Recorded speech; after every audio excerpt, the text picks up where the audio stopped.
Good morning, good afternoon, and good evening, and welcome to the 2021 G20 Conference on Local Infrastructure Investment. This is a hybrid event, so we have participants in the room, but we also have participants connected via WebEx, and also people watching on the EI.org website, the live stream of this event.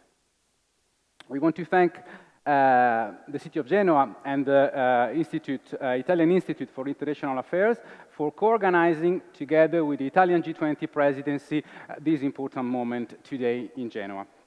My name is Andrea Ghianda. I'm the communication specialist within the G20 task force at the Ministry of Economy and Finance. And today I have the honor to guide you through this discussion with representatives of private and public sectors, international organizations, multilateral development banks, and representatives of local authorities.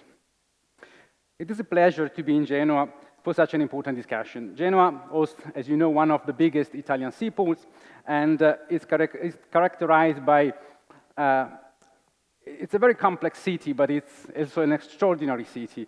And for these reasons, I think it represents a perfect venue for a discussion on the crucial role that local authorities can play in planning and developing future infrastructure.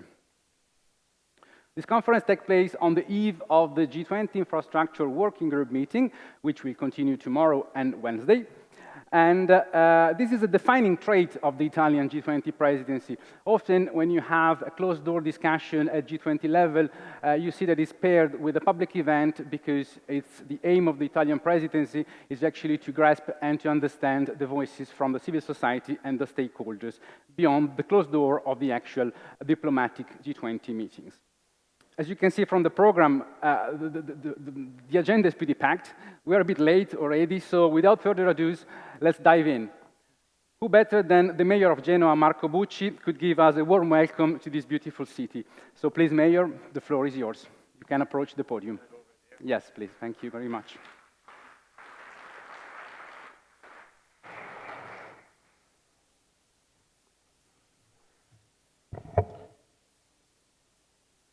Good morning, everybody, and welcome to the city of Genoa, especially for those who are coming here for the first time. We are particularly honored and glad that Genoa has been chosen to hold this conference, and the G20 high-level conference on local infrastructure investment, according with the Goal 9 of the European Union, of the United Nations plan for 2030. We are very happy for that, and we thank the organization. Genoa, I think that Genoa deserves that. As you know, Genoa has been, I wouldn't say famous, I would say went in visibility because of the tragedy of August 14, 2018, and now the situation is totally different. At that time, we decided to roll up our sleeves and work together as a city, with all the administration in the city, all the private sectors, and including every single citizen, to work together and make sure that the bridge can be rebuilt. And now we had the visibility around the world because of the excellent work that has been done in rebuilding the city, so rebuilding the bridge. So we consider that really a sign of recognition for the work that has been done. A lot of people are talking about the Genoa model, also what we did in order to rebuild the bridge. I would say more than the administration work is just a mindset.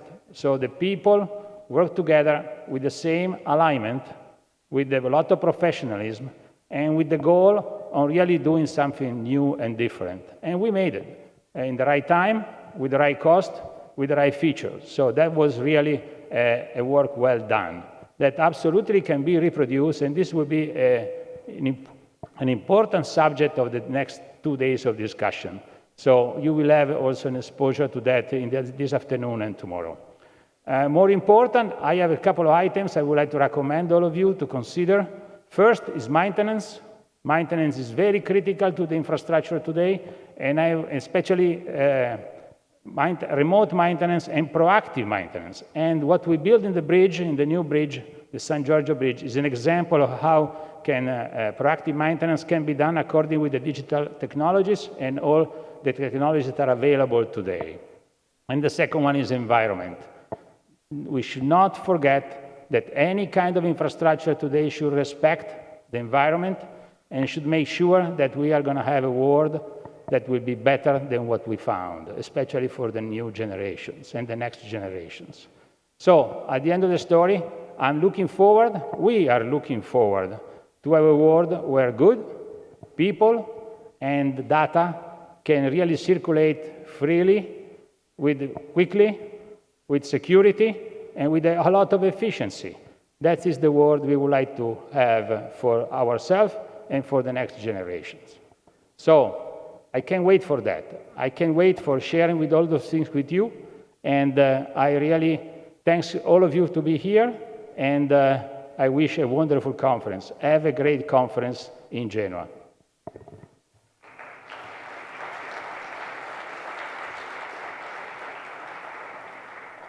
Thank you. Thank you very much, Mayor Bucci, for highlighting two items which are really central in the G20 agenda and have been thoroughly discussed in the various discussions that have been held both at the working group level but also at the ministerial level. Today, I will also need to ask for your patience because, of course, we need to follow the security procedures to make sure that every time a speaker goes to the podium is sanitized. So let me allow to also tell you that you can also listen in Italian. There is probably a paper on your desk that tells you how to do that. So there is an app to download, and you can also follow the discussion with the translation in Italian if you prefer.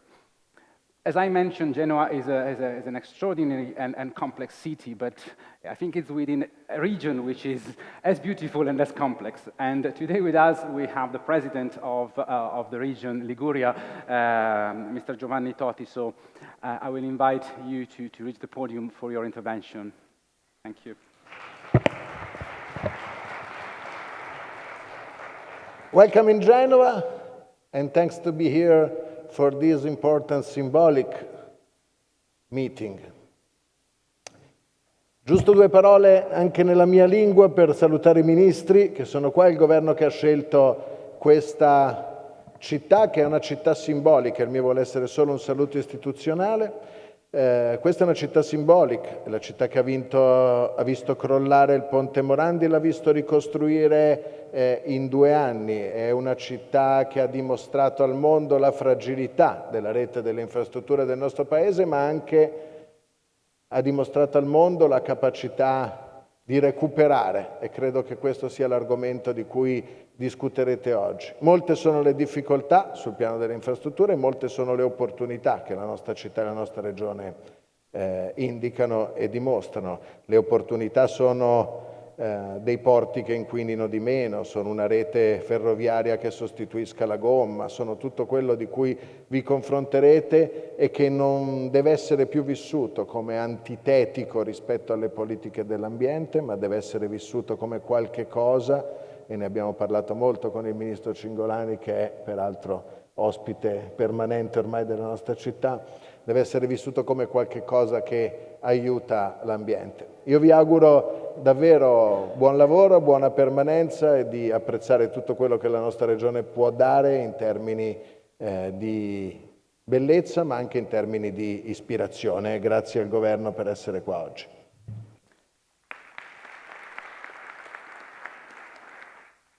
Grazie, Presidente. Thank you, President, for your welcome remarks.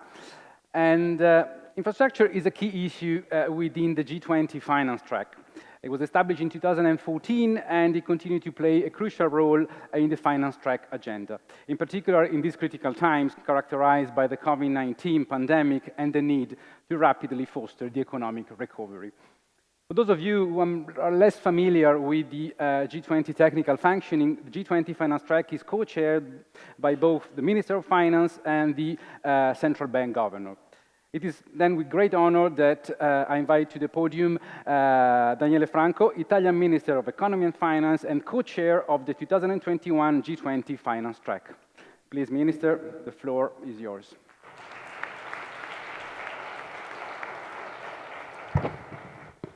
Thank you. Buongiorno, dear colleagues, friends, and participants. It's a pleasure for me to be here today. And please allow me to thank Horst, first of all, the municipality of Genova, and then the region of Liguria, that they have assisted the Italian G20 presidency in organizing this conference here in Genova.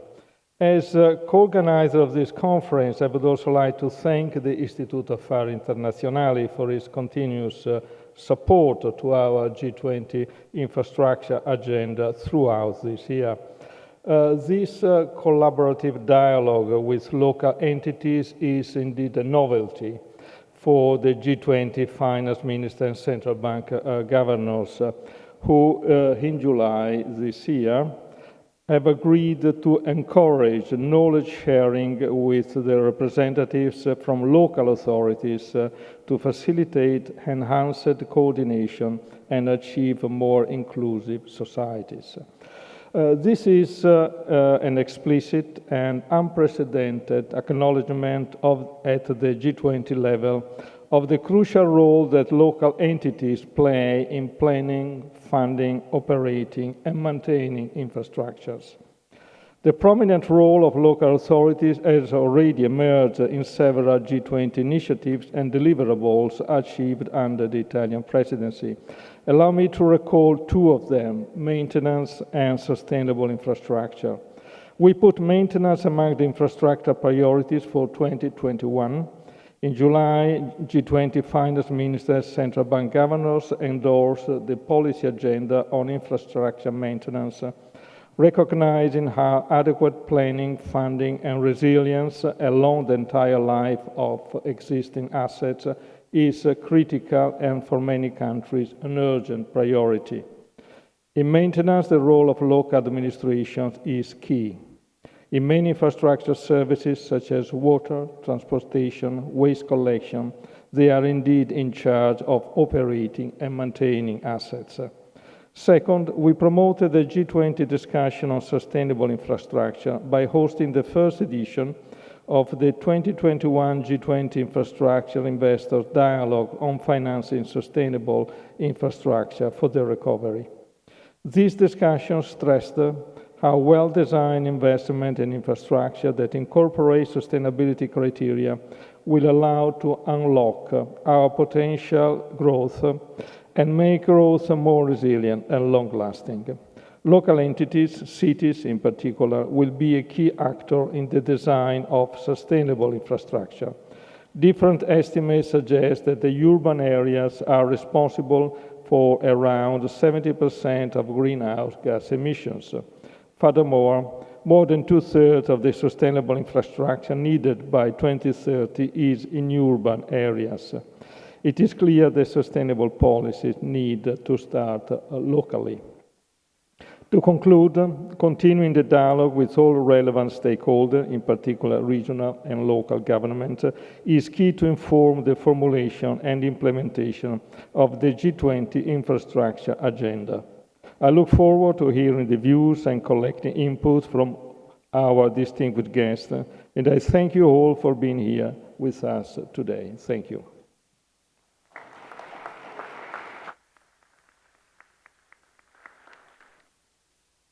Thank you very much, Minister. It is indeed true that maintenance is an issue that doesn't make the headlines, so it's difficult to promote it sometimes. But there are great examples and great case studies. I invite you all to go to the G20 website. Recently, we published an article produced by the colleagues of the working group, which lists quite a vast amount of examples around the world of maintenance, which can be instrumental in knowledge sharing and understanding, which are the synergies that we can create, listening to local communities.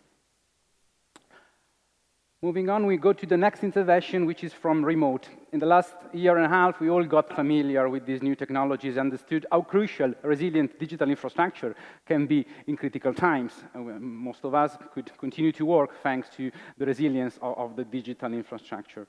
The G20 recognized that investment in sustainable infrastructure can boost productivity, as is an essential driver for fostering economic recovery. Today with us, from remote, we have Enrico Giovannini, the Italian Minister for Sustainable Infrastructure and Mobility.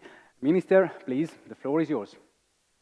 Thank you very much. Good morning, everybody. Dear Mayor Bucci, dear President Totti, dear Minister Franco, dear colleagues, and G20 delegates. It's a privilege to have the opportunity to share some insights on local infrastructure investment and how policymaking can effectively address regional disparities and pressing economic, environmental, and social challenges. In Italy, regional and local governments are major infrastructure investors, responsible for about 56% of public investment in 2019. However, since the 2008 financial crisis, regional and local public investments has declined sharply.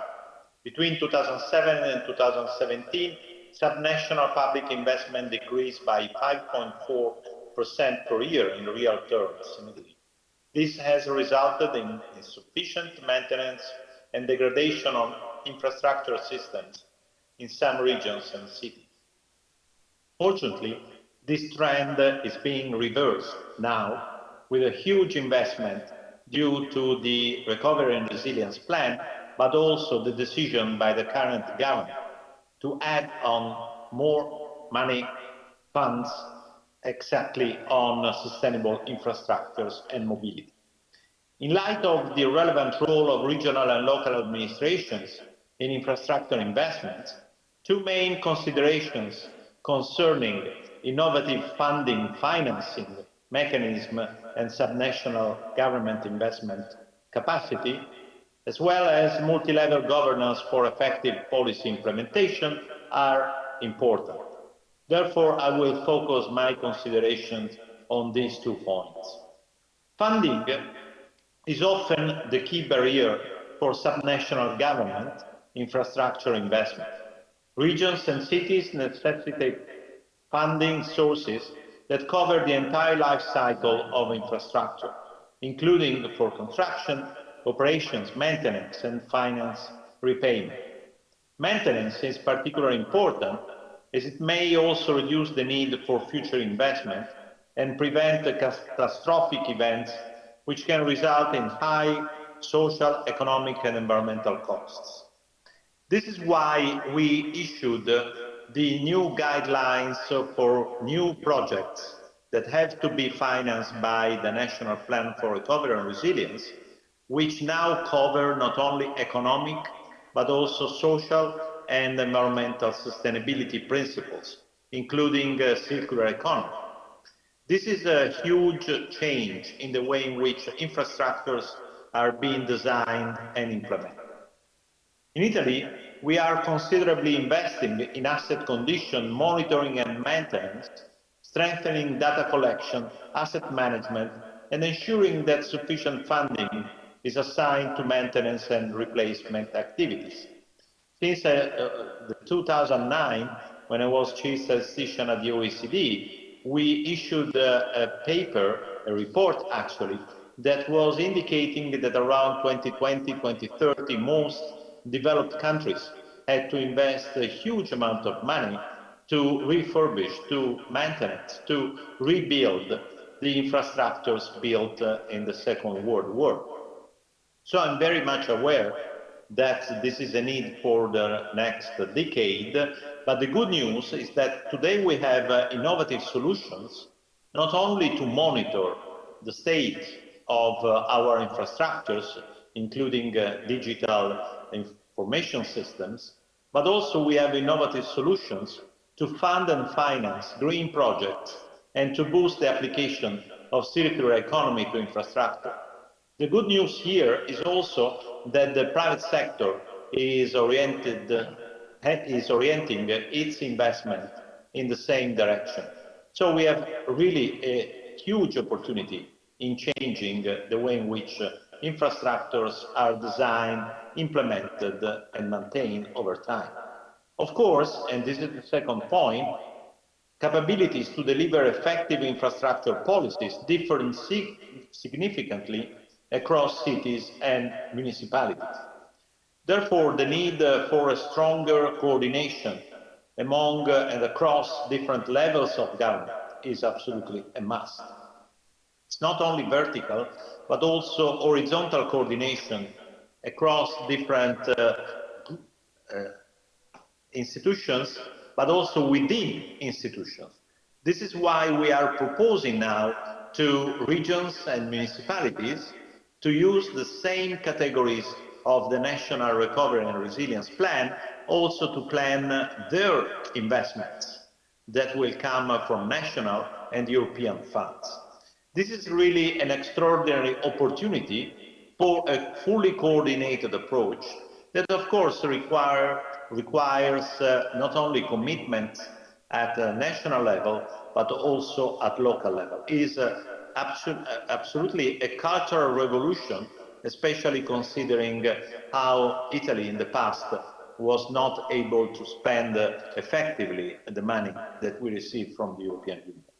Let me just conclude on the fact that choices made in the next decade of infrastructure networks, mobility systems, and social infrastructure will have long-term implications on the sustainability of our economy and the cohesion of our society. In a recent document, we have shown the impact of our share of Recovery and Resilience Facility on all the 17 Sustainable Development Goals to show the impact not only on economic competitiveness, but also on quality of life and greenhouse emissions. Of course, the inability to assist those struggling the most has shown to bring significant social and political negative consequences and undermine trust in institutions. This is why we have to invest in institutions in order to allow everybody to contribute to this effort. I'm confident, in conclusion, that this discussion on local infrastructure investment and the outcomes of the G20 high-level conference will provide a significant contribution to reinforce the multilateral agenda commitment towards safe, green, inclusive infrastructures, fostering a virtuous circle of socio-economic development and international cooperation within the planetary boundaries. Thank you very much.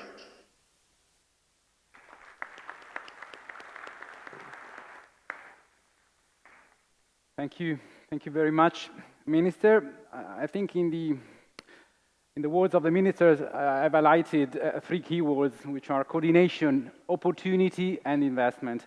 And I think they are very much coordinated, these three words in particular, if you look at the link between the infrastructure and the social infrastructure. So how an infrastructure can also help reduce disparities and actually don't leave anyone behind and make sure that everybody has equal access to opportunities. Last but not least, we move to Roberto Cingolani, Italian Minister of Ecological Transition. The COVID-19 represented a great challenge, but as Giovannini mentioned, also a great opportunity to imagine different development models. In particular, this year, the G20 discussion recognized that green transition is not only required to save the planet, but is also a driver for boosting productivity and ultimately to foster economic growth. Minister Cingolani, please, the floor is yours. So thank you for inviting, and I'm happy to be here.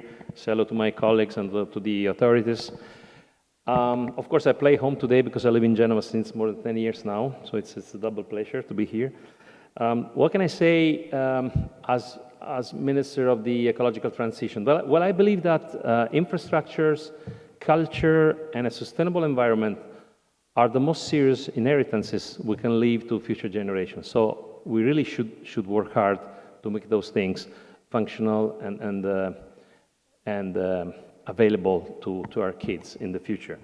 The Ministry of Ecological Transition at the moment is trying to run the ecological transition, which is a paradigmatic change in many aspects, in many ways, that are influencing substantially the way we built the future infrastructures. I mean, of course, these are not all the infrastructures, but I'm sure that the compilation I'm going to give you now, it's very meaningful. We'll tell you how many perspectives we have, but also how much work we have to carry on. First of all, we're going to change our energy production. So we burn coal, we burn gas. We need to move in about 9 years in something completely different because we need to accomplish the main target of the Paris Agreement, decarbonizing 55% with respect to 1990.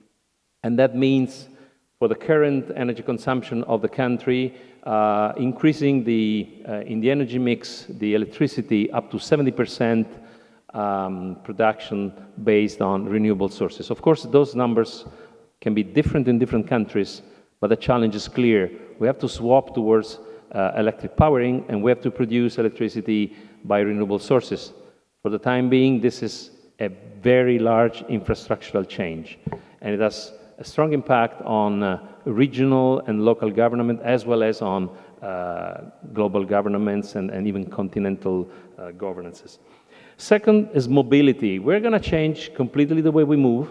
At the moment, mobility produces approximately 25% of the greenhouse gases.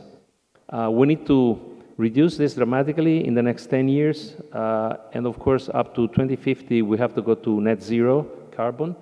This means not only changing the car with combustion engines into electric cars. That is, well, not easy, but it's feasible. The point is that you have to provide any country with a smart grid, able to operate with non-controllable power sources, like the renewable. We have to fabricate hundreds of thousands of charging stations everywhere so that you can safely drive your electric car. So we have to change completely the infrastructure to impact in a positive way on the environment for the next 10, 15, 20 years. Green ports is another challenge. We're in Genova, so having the concept of green ports is quite new. Can we make a port, a harbor, sustainable? Especially a big port where super large ships are staying for days, or there is a lot of manufacturing, building, and so on. At the moment, we have a call that is outside, has been published, just to collect ideas for green port strategy in the country. What about hydrogen technologies? This is nothing you do with your left hand. You need to have high pressure or liquid hydrogen stations along the roads. You need to have railways that are equipped to support hydrogen trains. You have to change the infrastructure completely. Circular economy, that is another big chapter of new infrastructures for a clean future society. That means changing completely the waste management. There's a target, I'm sure you know, you're aware of that. In the next decades, we should reach 65% of our waste to be completely recycled, and not more than 10% in the landfill. This is just the opposite today. So in order to have recycling at that level, you need to have at least 80% of the waste recovery to be differentiated, and it has to be very well differentiated. So you need very advanced infrastructure to treat and manage the waste. This is a challenge in the challenge. It means changing completely behavior of people and changing completely the infrastructure. And finally, what about recovery of our land, oceans, forests, what we call renaturation? This is a gigantic step forward. For about a couple of millions of years, carbon capture has been ensured by nature, but of course humans were not so many and were not so active. In the last 200 years, humans became a lot, 8 billions, and very active, producing a lot of carbon dioxide. Nature was no longer enough to capture the carbon dioxide, and also we were reducing forests, we were damaging the land, we were damaging the oceans. We have to recover this urgently. That is, again, an immense effort we have to do. So this is only a small part that we have to do. The G20 is actively working in any direction, and I think today you have the opportunity to discuss how our future infrastructures will deliver to the next generations a much more sustainable world. So have a good job. Thank you.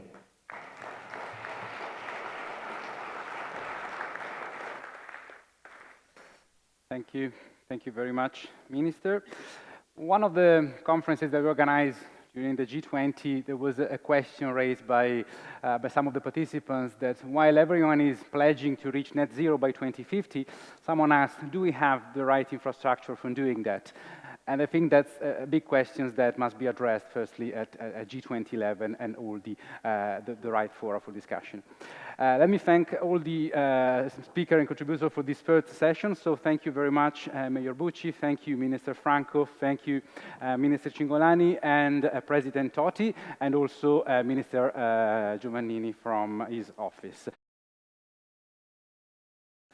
So local infrastructure investments are instrumental to promoting transformative growth.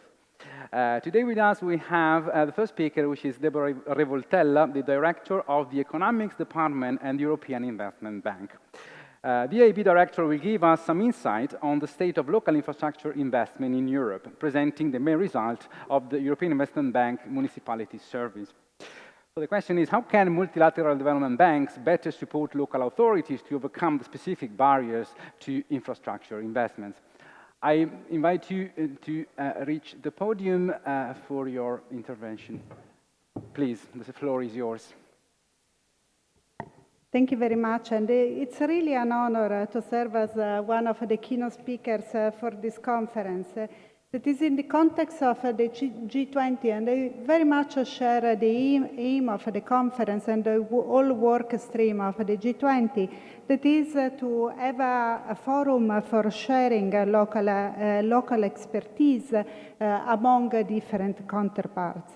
And I'm particularly pleased to be here in Genoa today, where I think we heard and we will see going around the town how Genova changed and really has the ambitions of a very strong renewal following the disaster that we have seen in 2018. What I would like to bring as a key message in my presentation is really to start from European experience, but looking at Europe as an example, and looking at the investment needs that we see at the local level in Europe, coming from a survey that we developed looking at 600 municipalities in Europe. And what we see is that after COVID, the investment needs are really huge, as explained by municipalities per se, and those needs are really combining to the needs that are associated also to the digital and green transition. And with the Minister Cingolani just was detailing some of those related to the green transition. But as well, digital is also bringing a lot of opportunities. So this is one element that we have to consider. On the key messages, I think local investment can have higher multipliers, but it requires to be properly managed. And in that context, I think there are a number of layers of activities that have to be performed. On the one side, the planning and coordination are crucial, even more important in moments of radical transformation like the one that we see, and that require a strong visions. And then the fact that finance or financial instruments have to be combined with a lot of effort in terms of project preparation, particularly at early stage, and then on the whole development of the project, and then technical assistance and advisory that can come from institutions also like us are quite important. Those are the key messages, and then I wanted to show you a few of the results of our study, if I manage. Okay. This is coming, I was saying, I will combine a little bit of input coming from a survey that we ran of 600 municipalities, but also I will show how it really matches with the operational expertise that is coming out from the work of the European Investment Bank.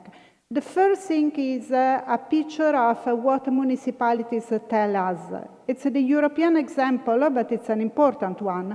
And what we see, the first question is asking municipalities if they perceive that they have an investment gap accumulated in the last years.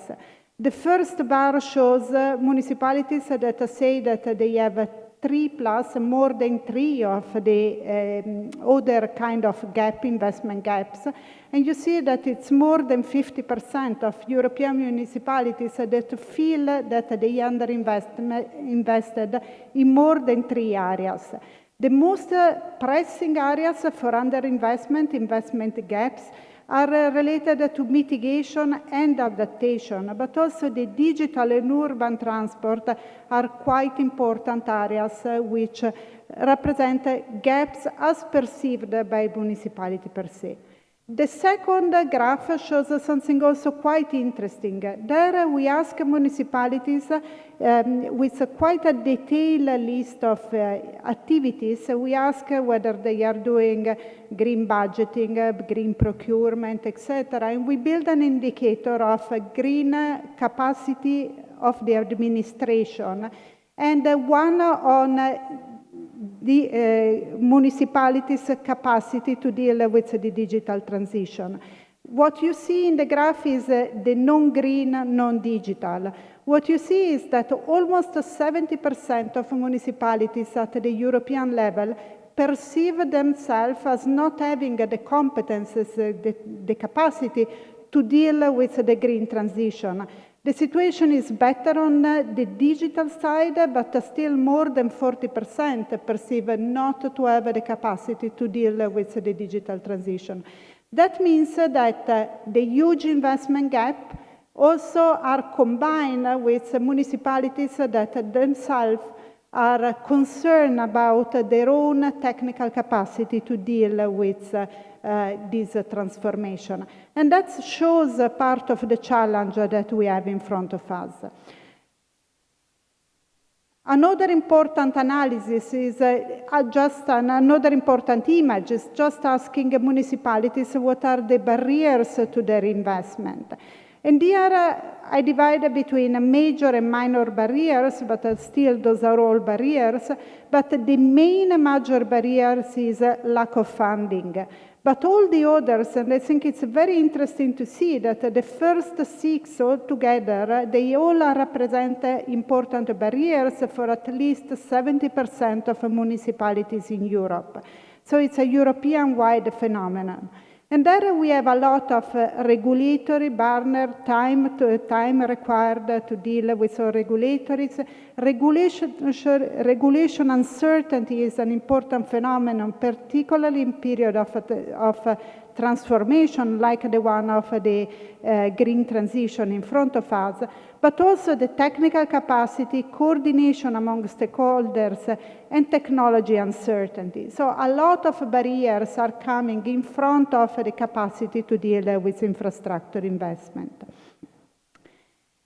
We are in a positive moment for public investment in general and for local investment. We come after the global financial crisis. What we had seen, actually the sovereign debt crisis, a very strong contraction in public investment, with local investment being particularly affected all over Europe. Now what we see is actually an inversion of the trend. The Recovery and Resilience Facility will also help in this direction. But there are 2 important messages. First, local investment and public investment should be protected also going forward after period of crisis like the one we have seen. Keeping a focus on public investment remain important. And also talking about public investment and local investment, take the opportunity of the resources now to really maximize the impact of the investment that is being performed. This is what comes out from the research side, and now I try to combine this a little bit with the experience that we have as an institution. First of all, local infrastructure, what is at stake? What I was mentioning is that a local multiplier can actually exceed aggregate one if autonomy fosters improved project identification and implementation. But that takes a combination of different factors. coherent investment plan, strong implementation capacity, and then the capacity of combining the challenge, the opportunity, if you want, from the central financial transfers with keeping enough skin in the game at the local level to make the project being properly addressed. And then the addressing of the investment barriers. Operationally, as an institution, we are working at the European level. The EIB is also supporting. We found very important the building up of this EU urban agenda that is working through partnership with 143 action plans, but that really allow to have a dialogue, open, multi-stakeholder, to try to go further in better funding, better knowledge, and better regulation. There are many action plans going on in this partnership, but we think this is a good way for sharing and to try to really work for having a more involvement in improving, particularly the better regulation component. I was talking about what does it take to have a good local infrastructure. One of the elements is the one of coordination, where the important part is the vertical, horizontal, and hub-periphery coordination. Vertically, it's important to have a shared responsibility, require very clearly assigned functions. And that's something that it has to be well defined. Horizontal, shared technical capacity, but also mutual exchange. And I think that's particularly important in period in which digitalization and the green transition, they all offer new opportunity other than new challenge. Learning one from the other is important. And then the issue of hub, periphery, and access to core infrastructure. That is another element, and the coordination that this requires. From the study, what we see is that this coordination doesn't happen that much. At the European level, you see that municipalities that always coordinate with others at various levels are less than 10% around Europe. And also independent ex-ante assessments of projects on various elements is not always regularly done. So there are also in the area of coordination and planning prioritization of projects, there is something even at the European level that could be advanced. And then the issue of the climate transition. Here, the number of new challenge, if you want, not a problem, a challenge that are being put on the plate is huge. We have now at the European level a taxonomy, but what does it mean for cities investments to be Paris aligned? What does it mean they do not significant harm criteria? And how all of this applies to what municipalities are doing. On our side, we think there is a huge need of learning and advising at the municipality level and also exchanges among municipalities. But the role of advisory is really important, and we are moving in this direction also in terms of our own support as an institution. I just name a few of the activities that we are engaging, where the financing side really go very much with more of the technical assistance and the advisory role that we think becomes more and more important for the further development of a good local infrastructure. And this is done I spoke a lot about what we do at the European level, but there is also the component extra-EU, and in that context, particularly, we are working together with the World Bank on what we call the GAP Fund that is trying to advise, again, advisory for early stage of project preparation throughout the world, and it's showing as a successful initiative. To conclude, I think the importance of local infrastructure, the importance of looking at it particularly in the context of the digital and green transition, also with the opportunity that those brings, but with the opportunity and with the structural transformation, the need of combining the funding side, the financing side, with everything related to visionary planning, coordination, and technical capacity on the implementation. Thank you very much.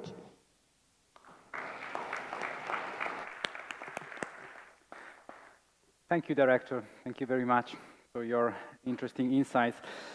These three keywords that I mentioned earlier, investment, cooperation, vertically, horizontally, and opportunity seems to come back, and I'm sure they will come back again throughout the conversation today.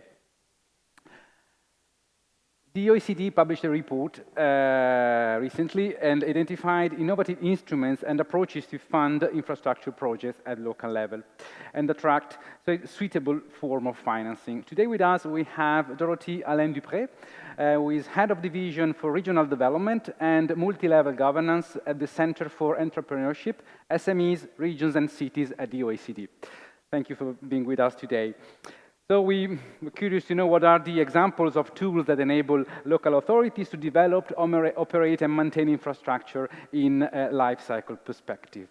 So, Madame Allain-Dupré, the floor is yours. Thank you very much. Ministers, regional president, mayor, G20 delegate, distinguished guests and colleagues, it's really my great honor and pleasure to be with you today and to present in this high-level conference on local infrastructure today. So, as highlighted in the OECD most recent economic outlook, which was just released last week, the global economic recovery is strong, but it is very uneven across countries, but also within countries, across regions and cities. And it is very important to go more granular in the analysis of the recovery, and in particular when we focus on infrastructure investment, because it was already mentioned several times, regional and local government have a key role for infrastructure investment in the OECD and in the G20. In the G20, they are responsible for 59% of public investment in G20 countries, as you can see on the slide, if the slide, yes, works. So you can see also the different positions of the different countries. So I will just present a few highlights of the report that will be actually discussed also in 2 days in the Infrastructure Working Group, a report that we have prepared to support the Italian presidency of the G20. Some national governments are local actors who have an essential role to tackle the global challenges and the infrastructure needs for these megatrends. I'll mention three. Of course, the impact of the COVID crisis has been highly unequal within countries, and the crisis has really revealed existing special inequalities in access to infrastructure, particularly broadband and healthcare, for example.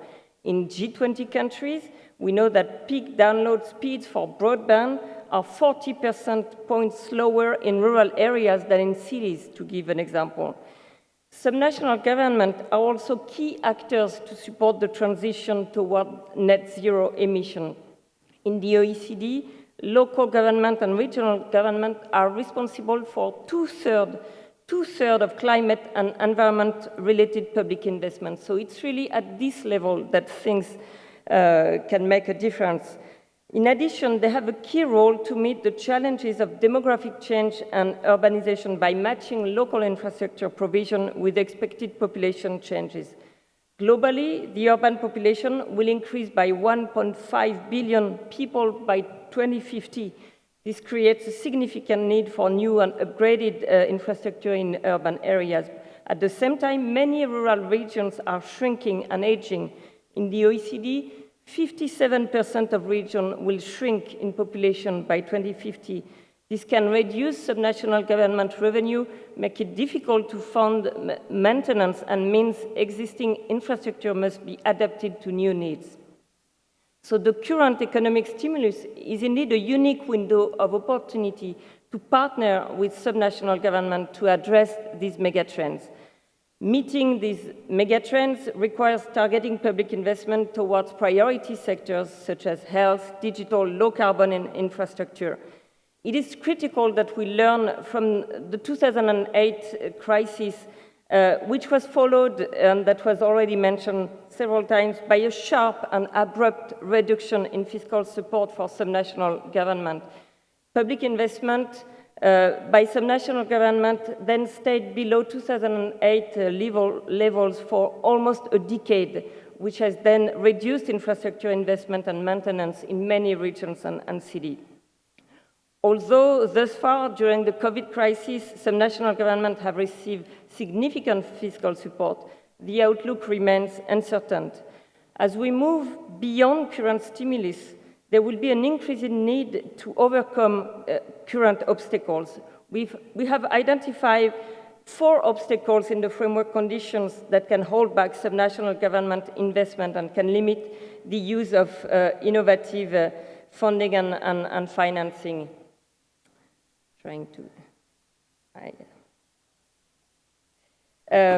So first, I will quickly mention them. In some countries, subnational government may sometimes have limited fiscal space to fund investment. Second, infrastructure investment requires specialist capability, especially to use innovative funding and financing. Smaller subnational governments in particular often do not have the expertise. In France, for example, 80% of municipalities have less than 2,000 inhabitants, which limit their scale and ability to access specialist knowledge, such as knowledge of project financing. This calls for capacity building, in particular from national government. A survey on the governance of infrastructure has shown that only 7 OECD countries had national infrastructure units with the mandate to strengthen the capabilities of subnational government to run public-private partnership, for example, and other infrastructure projects. The third type of obstacle is that many countries do not have the legal and regulatory frameworks to support the use of innovative funding and financing at the subnational level, permit the use of subnational PPP, or support intermunicipal cooperation for joint investment projects. And we saw in the previous presentation how this cooperation across municipalities remain very limited. Stronger cooperation among jurisdictions is really needed to support investment at the right scale in the recovery. And fourth, infrastructure is a shared responsibility. There is a need for a strong coordination, this key word for the conference, across levels of government. In a survey conducted by the OECD and the EU Committee of the Region last year, 90% of the 300 local and regional governments surveyed in the EU reported that coordination in the implementation of measures among all levels of government was the most important dimension for successful recovery strategies. So improvement in framework conditions is actually a precondition for subnational government to mobilize more innovative funding and financing mechanism. In the report that we will release, we assessed 13 areas where funding and financing innovations can occur at the subnational level. We highlight innovation from G20 and OECD countries, and we found that while many common and innovative funding instruments exist, they are often underutilized by subnational governments. So in the report, we seek to provide a full spectrum of innovations in funding options, from the basics, including grants, taxes, user charges, to more innovative approaches, such as land value capture, better using existing assets, and increasing asset revenue. For example, we identified interesting examples of land value capture mechanism in Brazil, India, Canada, Germany, or the United Kingdom, as well as practices of leveraging existing assets in Australia or China. Choosing a funding source requires deciding who will pay for infrastructure, and it is not an easy decision. It has many implications for infrastructure accessibility and social cohesion. We also, in this report, covered financing innovation, including the use of loans, bonds, credit enhancement, and different types of finance providers, investors. So increasing subnational government access to finance through innovation is important to spread the high upfront cost of infrastructure investment over time. Finance is often underutilized by subnational government. Subnational government debt represents approximately 20% of total government debt in G20 countries. And in particular, the use of bonds by subnational government, especially by municipalities, remain very limited. But the potential is important, and we saw in recent years some significant changes, in particular for green and social bonds. For example, the use of green and social debt financing is growing, and in 2020, it was 63 billion in green debt that was issued by local government against 3 billion in 2014, so significant increase. One interesting approach to improve access to capital markets at the local level is the use of subnational pooled finance mechanism, which include local government funding agencies and bond banks. These mechanisms have existed in Scandinavia for a long time, but they are being increasingly adopted by other countries, for example, France, Japan, the UK, or New Zealand. So the mobilization of innovative financing mechanisms depend primarily on framework conditions in place and having sufficient funding. It is one of the key messages of this report. So to conclude, as we emerge from the crisis and the fiscal support decreases, it will be very important to support subnational government to make the right infrastructure investment. And this requires action in 4 areas. The framework conditions that we mentioned, this requires really tailored diagnostic adapted to each country's specific needs. Supporting subnational government to adopt funding and financing instruments and bridge the information gaps that exist within countries and the use of these tools.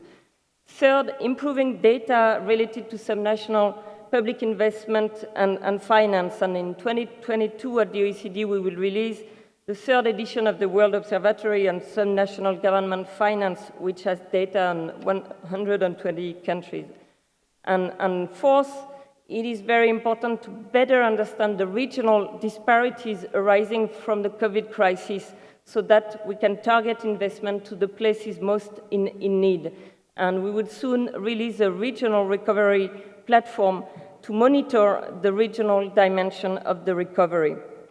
So I would like to thank the Italian G20 presidency for focusing on this very important topic of local infrastructure investment and for hosting this conference.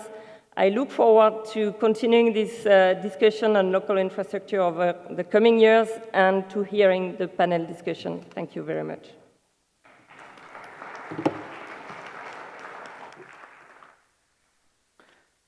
Thank you.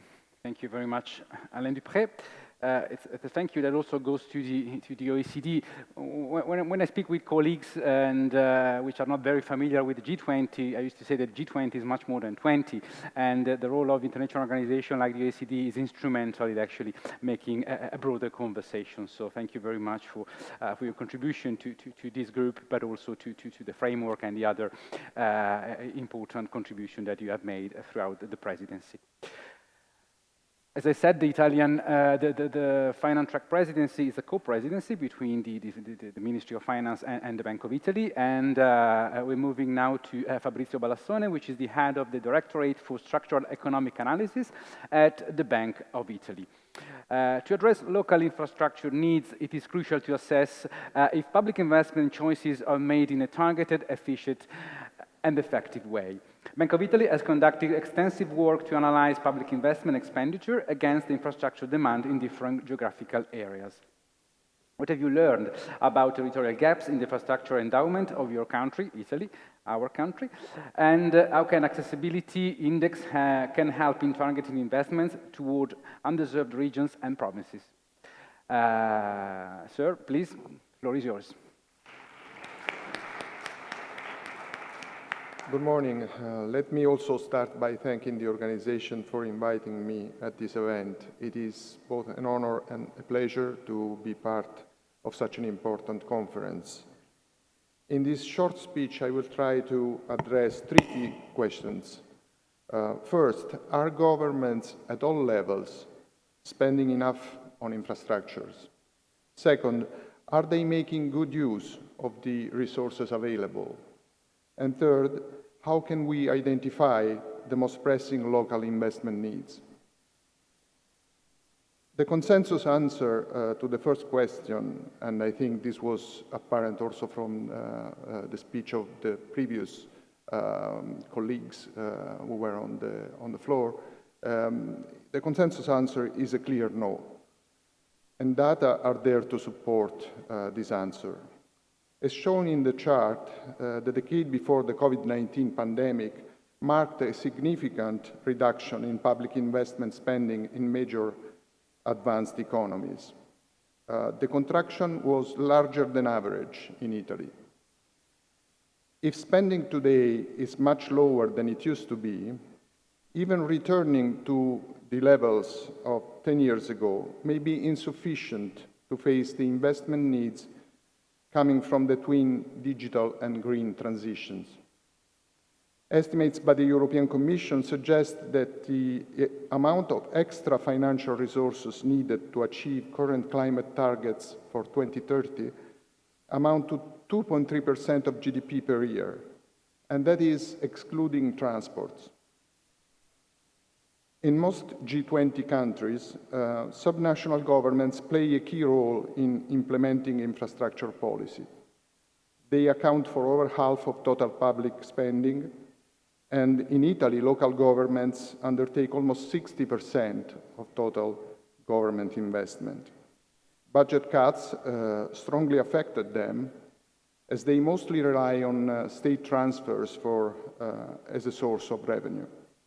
As a ratio to GDP, local government investment nearly halved over a decade in Italy. As financial resources become scarcer, it is all the more important that they are used efficiently, which takes me to the second question on my list.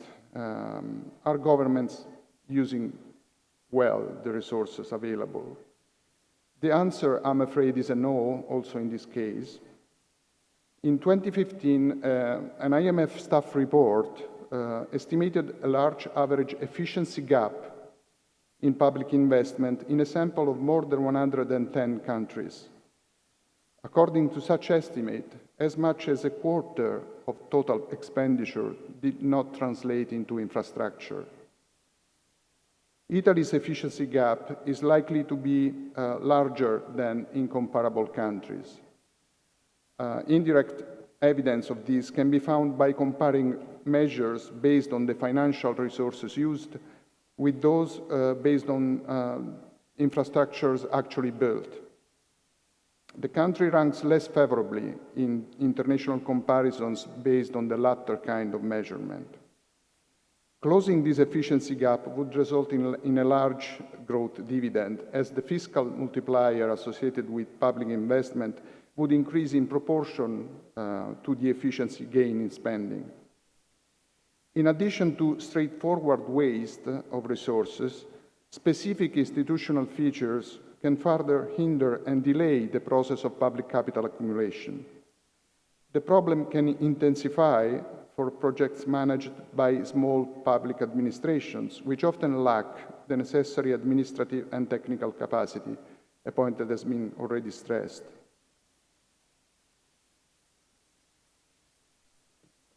Work at the Bank of Italy on investment projects linked to cohesion policies, which account roughly for 1/10 of total investment in the country, total public investment in the country, finds that the weight of red tape on total completion time is generally high.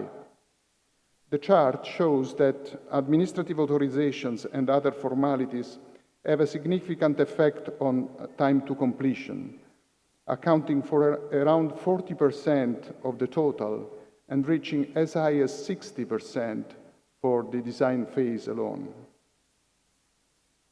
The third question on my list touches upon another aspect of the good use of resources, that is the capability to answer the most pressing needs. There are considerable methodological difficulties in quantifying the stock of infrastructures of a given geographical area. Monetary and physical measures, although they are most commonly used, may fail to take into account the qualitative features of infrastructures and are very sensitive to the scale variables used in international comparisons.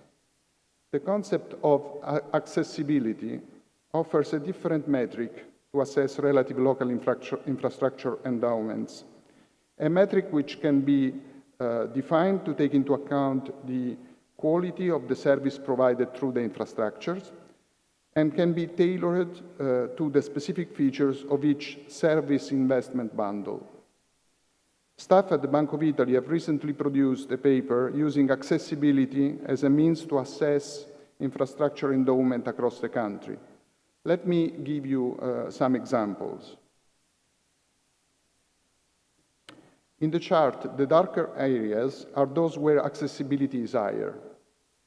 For transport, in the left panel, the endowment of infrastructures is measured by their capacity to modify the accessibility of an area to and from the rest of the country. This is obtained by comparing the ranking of areas in terms of average connection time to their ranking based on physical distances. With this metric, the infrastructural endowment is greater in the Northeast, while, for instance, Calabria and the inland Apennines are at a disadvantage due to the distance from the main nodes of the high-speed railways. As I mentioned, accessibility can be defined and measured differently for different infrastructures. For telecoms, for instance, in the central panel, we have referred to the availability of access to mobile broadband. This is concentrated around large urban areas, while the service is much poorer in regions along the Apennine chain. My final example concerns waste disposal. The accessibility here, in the right panel, is measured by the travel time to reach them from each territory.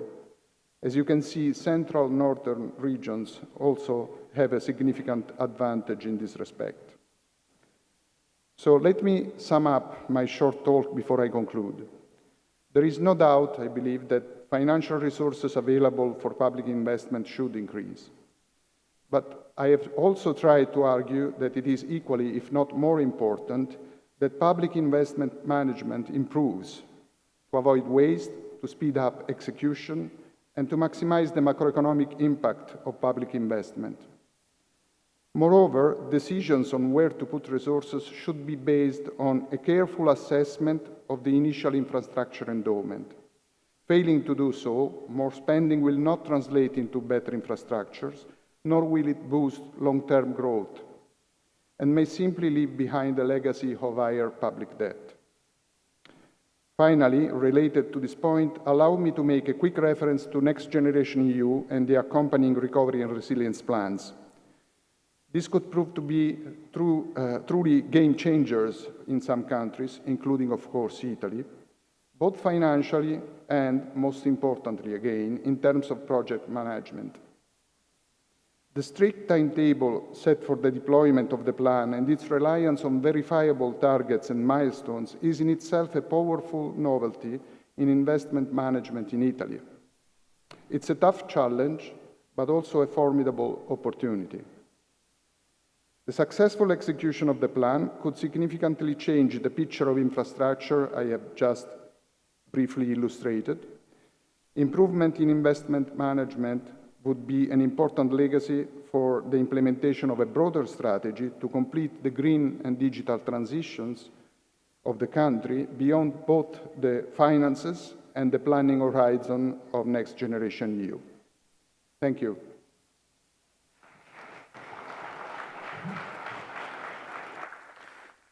Thank you very much, Mr. Balassone. Thank you. the Bank of Italy. My colleagues are telling me we are running very late, so let's move immediately to our last but not least speaker, who also have the duty to introduce the following roundtable sessions. Francesco Profumo is the president of the Compagnia San Paolo, but also the T20 lead co-chair of Infrastructure Investment and Financing Task Force. In this capacity, Mr. Profumo will guide us through the T20 findings and recommendation on sustainable and inclusive local infrastructure. Mr. Profumo, please, the floor is yours. Thank you. Excellencies, ministers, President of the region, Mayor of the city of Genova, ladies and gentlemen. It's really a great honor for me to open this high-level roundtable on local infrastructure. Over the last months, as the lead co-chair of the T20 Task Force on Infrastructure Investment and Financing, I've worked intensively with a team of experts, researchers, and policymakers from all over the world. Together, we have collected the best research evidence and translated it into actionable policy proposals with the aim to overcome current challenges and make infrastructure more resilient, smart, and inclusive. Urbanization, social infrastructure, and smart cities represents one of the key 4 macro themes constituting this year's tracks Force agenda. Its importance is well attested. The COVID-19 crisis has revealed the centrality of local action.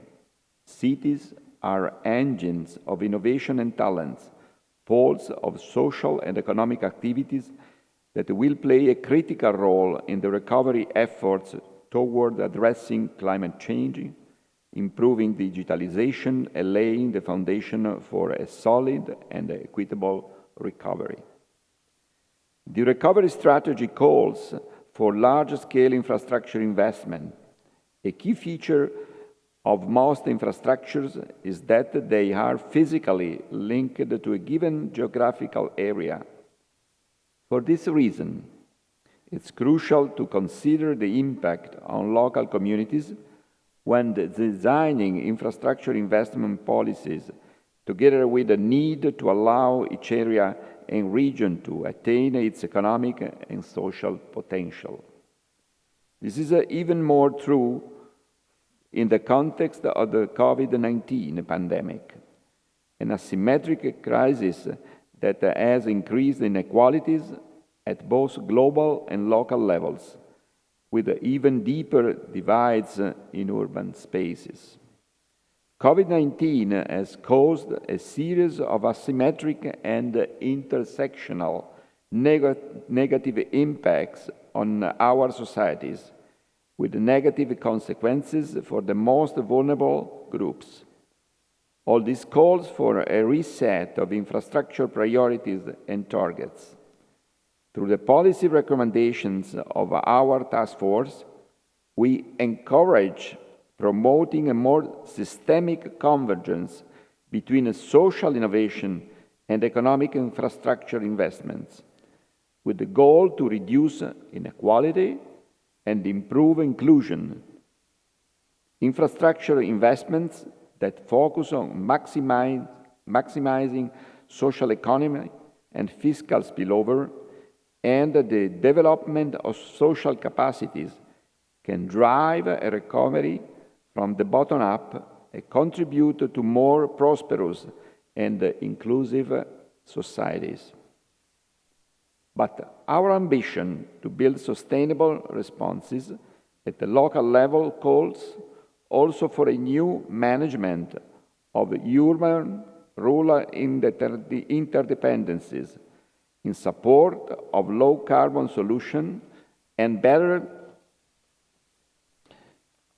land management. We needed to foster policy actions to promote higher biodiversity standards, to accelerate the transition towards decarbonization and circular economy, and to improve quality of life. Let's not forget financing. Closing the gap for sustainable infrastructure is key for a sustainable recovery. In order to catalyze private investment in urban and also small-scale, sustainable and inclusive infrastructure projects, it's necessary, on the other hand, to expand the choices of financial instruments and mechanisms made available by governments and multilateral development banks, so as to empower local financing and, on the other hand, to enhance capacity building and to promote the institutional and regulatory framework, ensuring transparency and governance to enable quality infrastructure projects at the subnational level. Finally, we believe that a G20 pact on sustainable urbanization would be timely and relevant to supplement the United Nations Secretary-General initiative on the future of cities through macroeconomic policies that recouple human and economic development and regenerate the 2030 Agenda. Thank you for your attention. I look forward to a fruitful and constructive discussion.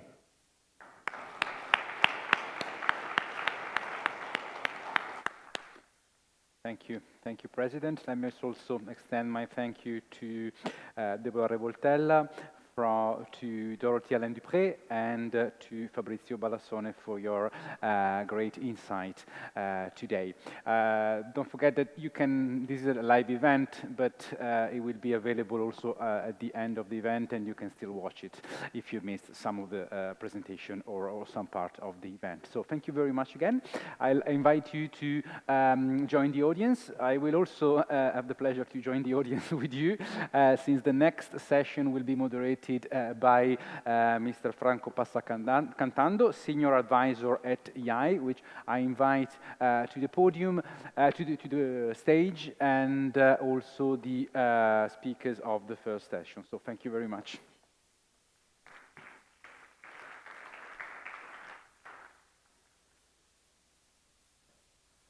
Welcome everybody to this first round table of this high-level conference on local infrastructure investment. Before we start, I would like to say on behalf of Istituto Affari Internazionali how much we appreciated to be given the opportunity to organize this conference together with the Ministry of Economy and Finance.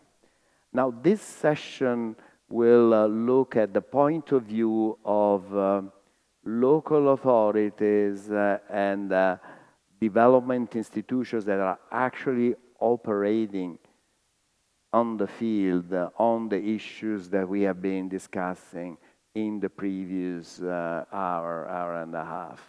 So it will be very important to see how these entities, the local authorities and institutions have solved some of the problems that we have been presented.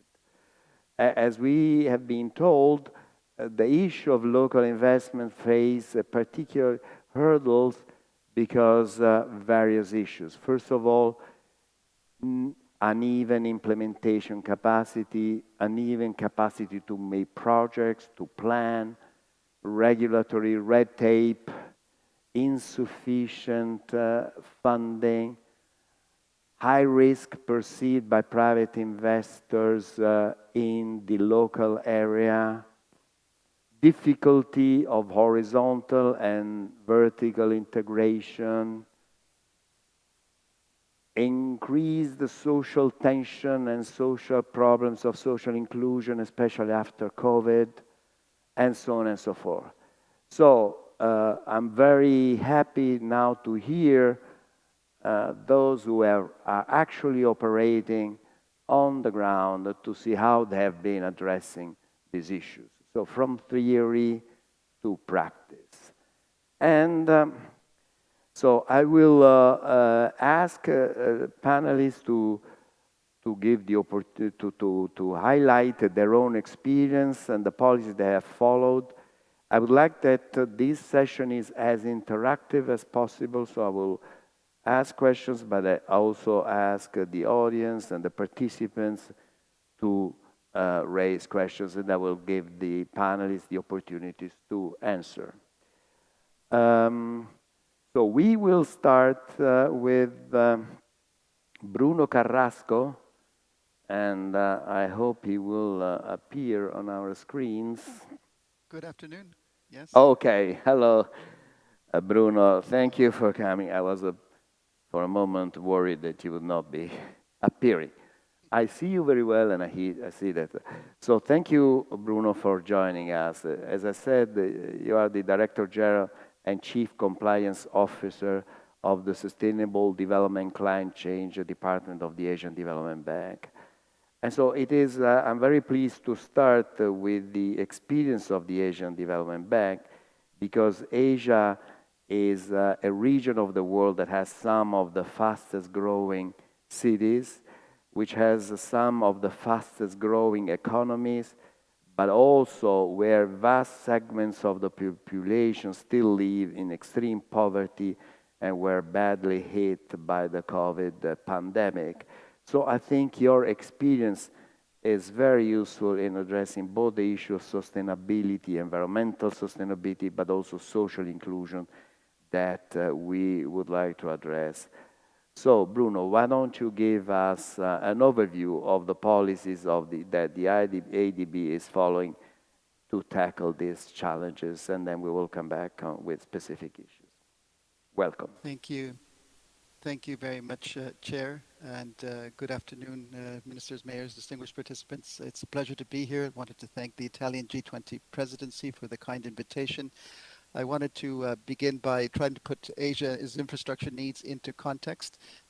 We are very much now in that pandemic recovery mode, looking at the importance of regaining that growth, but it's not the conventional growth. It's a green, resilient, inclusive recovery that we're looking at.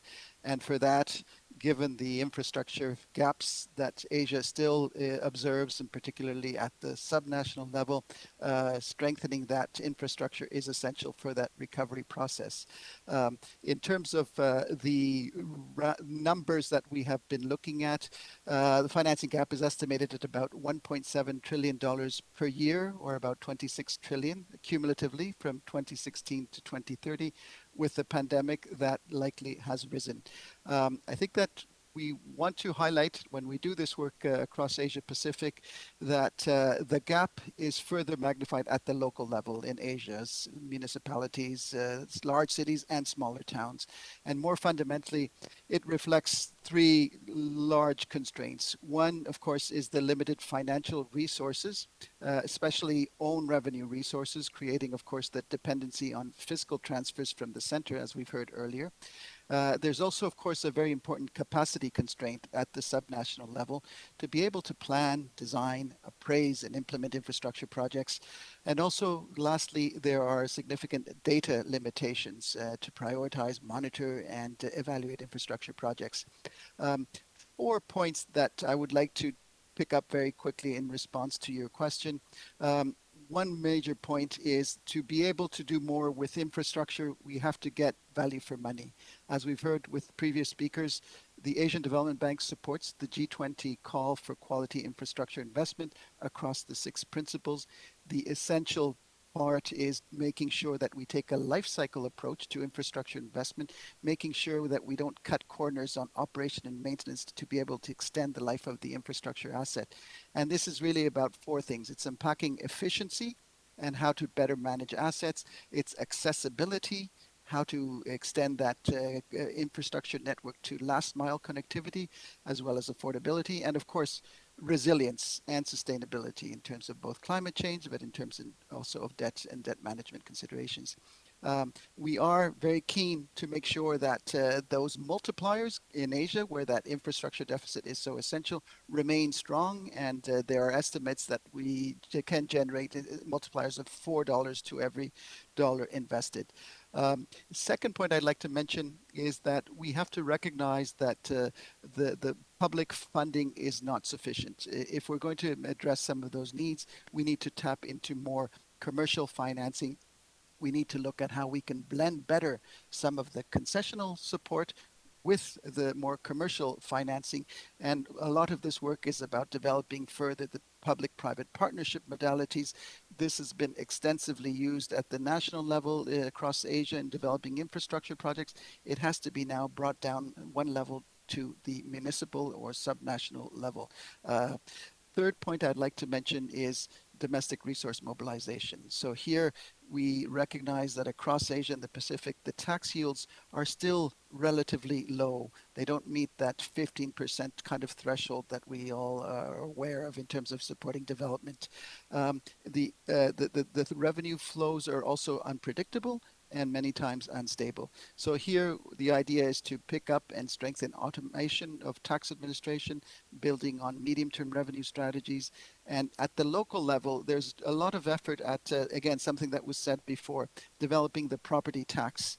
There are great revenue potentials in Asia Pacific. The property tax is not really looked at in a very serious way. There is a lot of scope for developing that. There's also what we've heard before, greater abilities and efforts to do land value capture in a serious way. Finally, Asia Pacific is a land where we have large savings. We have pools of saving that can be better used through financial market participation. And here, I think the idea is to be able to deepen those financial markets through such things as issuing municipal bonds that again could raise and complement some of the revenue, taxation revenue that is generated. But for that to happen, we need to be able to strengthen the financial management, the governance of our cities and our municipalities to be able to attract further financing from non-public sources. Let me perhaps stop there. Thank you. Thank you, Bruno, for this introduction, and we will come back on some of the issues that you raised. But in the meantime, let me introduce Sergio Guzmão, who, by the way, is the only one who is present here, so I thank him particularly for being with us today. Sergio is the president of the Development Bank of Minas Gerais, and president also of Development Brazilian Association. The Development Bank of Minas Gerais is an interesting institution because it's a regional institution which is at an intermediate level between local institutions, national institutions, and multinational institutions. And since what we have been discussing and hearing in from the previous speakers is the problem of coordination at all levels, I think that Sergio can give us some interesting insight of how they address these issues by reaching out to municipalities, but at the same time working at the global and regional level. So, Sergio, why don't you give us an introduction of the activities that your bank does, and then we'll come back with more specific issues. And welcome again. Thank you. It's such a pleasure and honor to be here representing the Development Bank of Minas Gerais and Brazil, and all my colleagues from other developing finance institutions in Brazil and Latin America. A special salute to the Italian presidency of the G20, the Istituti Affari Internazionali, and Genova, the city of Genova. A special salute also to Minister Daniele Franco from Italy. Well, since this is a G20 meeting, I believe there are three topics that I would like to touch very briefly: credit, project preparation, and knowledge and partnerships. I think these are three areas that are very key if we really want to reach the last mile. BDMG is a last mile bank, like many banks all around the world, in Asia, in Africa, in Europe, in Latin America. We work directly with municipalities. As a matter of fact, we have a portfolio of over 450 municipalities that we work. Bear in mind that the state of Minas Gerais has 853 municipalities, and it's larger in size than Germany. We work with several partners, multilateral development institutions. EIB is a partner of ours. National development banks, CDP, La Cassa de Depositi e Prestiti, is a partner of ours. FMO from the Netherlands, the Asian Infrastructure Investment Bank, and of course the Inter-American Development Bank and CAF. They are funding providers for us. They work with us in project preparation facilities, both on the municipal level for public lighting, sustainable cities, water and sewage on the state level, roads, and other sustainable infrastructure projects. I should also reference an important partner of ours, which is the Sustainable Infrastructure Foundation. SIF, or SIF, is one of our major partners in providing the capabilities and all the necessary dashboards for us to transform municipal infrastructure in a global asset. I should also reference IDB as a major partner of ours in launching and issuing the first Sustainable Development Goals bond in Brazil, which was issued in the New York Stock Exchange in last December. So these are concrete examples of mobilizing resources, both technical and financial, at the local level. We are a high-performance, last-mile bank, and I believe that our model can be reproduced in different areas of the world. Getting to my final remarks in this first intervention, we have launched an alliance of subnational development banks in Latin America. We now have 240 development finance institutions. We have a steering committee where EIB is present, CAF, IDB, World Bank, and the French Development Agency. And this is already a reality where we are exchanging knowledge and experience from the ground and solutions for developing countries all around the region. I'll stop here and I'll give you back the word. Thank you. Thank you, Sergio. Again, thank you also for being with us. And so now I would like to introduce Tommy Wells and welcome him. Hopefully he will appear on our screens. Well, I don't know if you can hear me, but there I am. I believe I'm on your screen now, so okay. Thank you so much. Okay. Thank you, Tommy. Well, let me introduce you briefly. Tommy Wells is the director of the Department of Energy and Environment in Washington, D.C. And his main responsibility is to protect the environment and conserve the natural resources of the District of Columbia. And so I very much look forward to his intervention because, you know, one of the main issues that that prompted us to organize this conference is the awareness that cities are the places where most of the greenhouse gases are emitted. So it's 70% of the greenhouse gases are generated in cities. So the work that cities can do to improve the climate and the green agenda can really achieve major results for the global environmental agenda. So we know that Washington, D.C. has pursued some very innovative infrastructure projects, and so I would like to ask you to give us an overview of the strategy that Washington, D.C. has designed, especially to tackle this sustainability agenda in the area of environment. The floor is yours, Tommy. Well, thank you very much. And let me express my sadness of not being there with you. Italy is one of the most beautiful countries in the world. And I believe that very few countries have the history of infrastructure that Italy has throughout its history, going, of course, back to ancient times. And so what a perfect setting for talking about the future of infrastructure for for civilization and for a civilized world and for a world that's changing. We do have to continue to improve and create great infrastructure.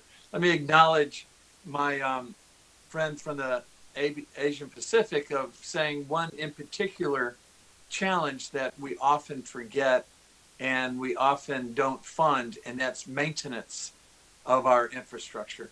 That maintenance and repair is not very sexy to politicians, local politicians included. Local politicians like to cut ribbons on new buildings and new infrastructure.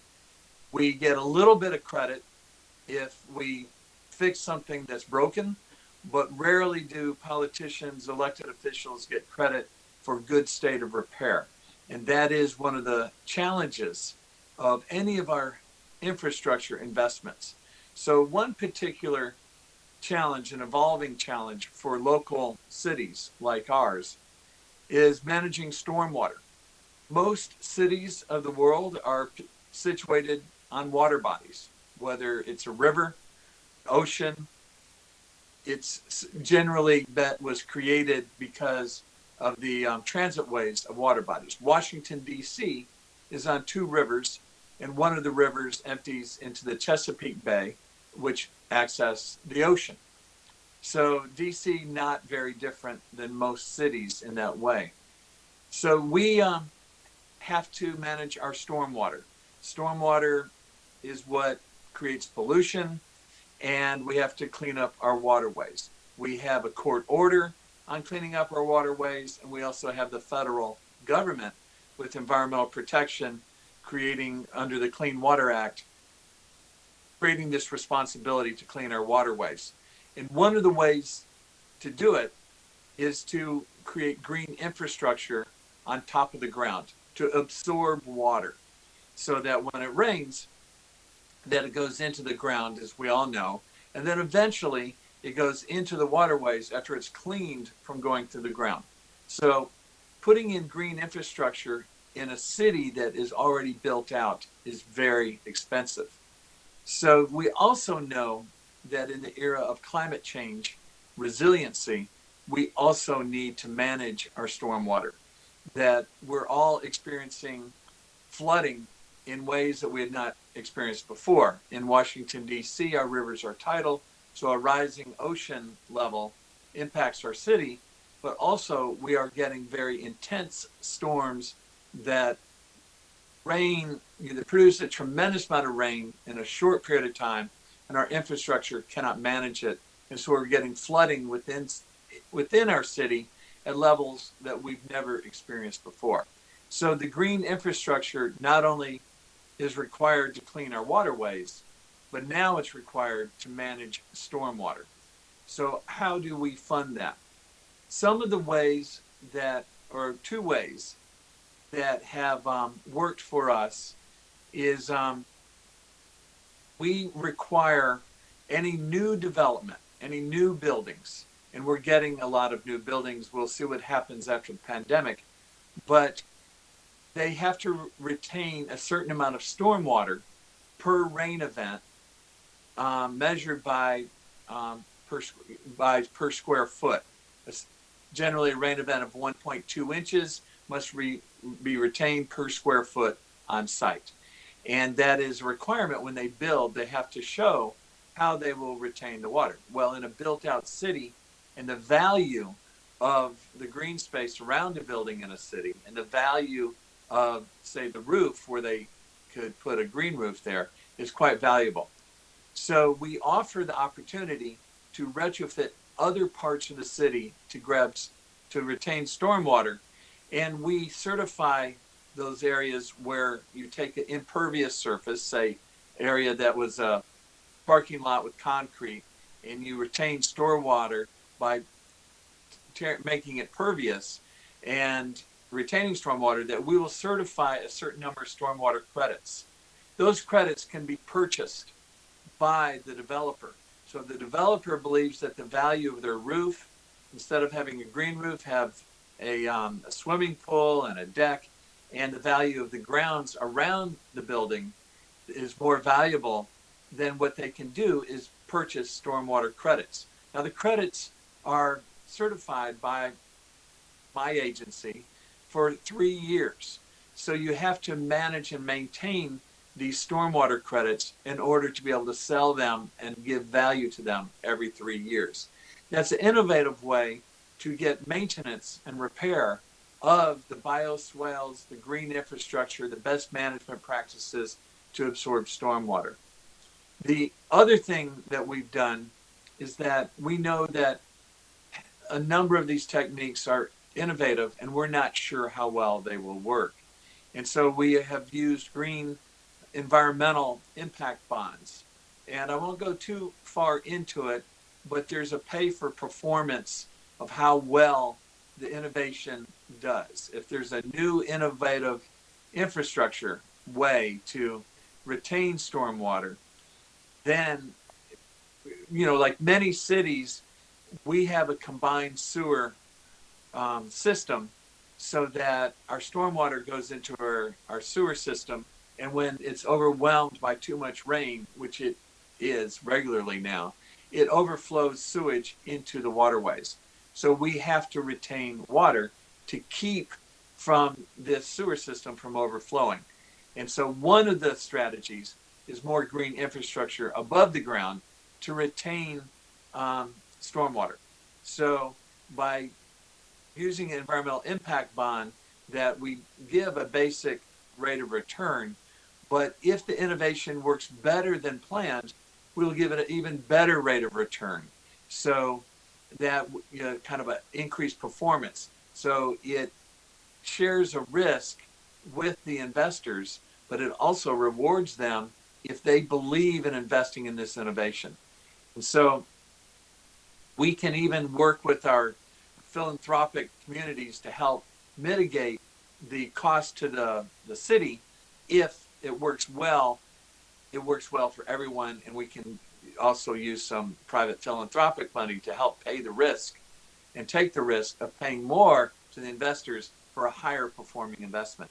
So those are two methods, but I cannot say enough, as America, the United States, is contemplating now one of the largest infrastructure investments that we've seen in a generation.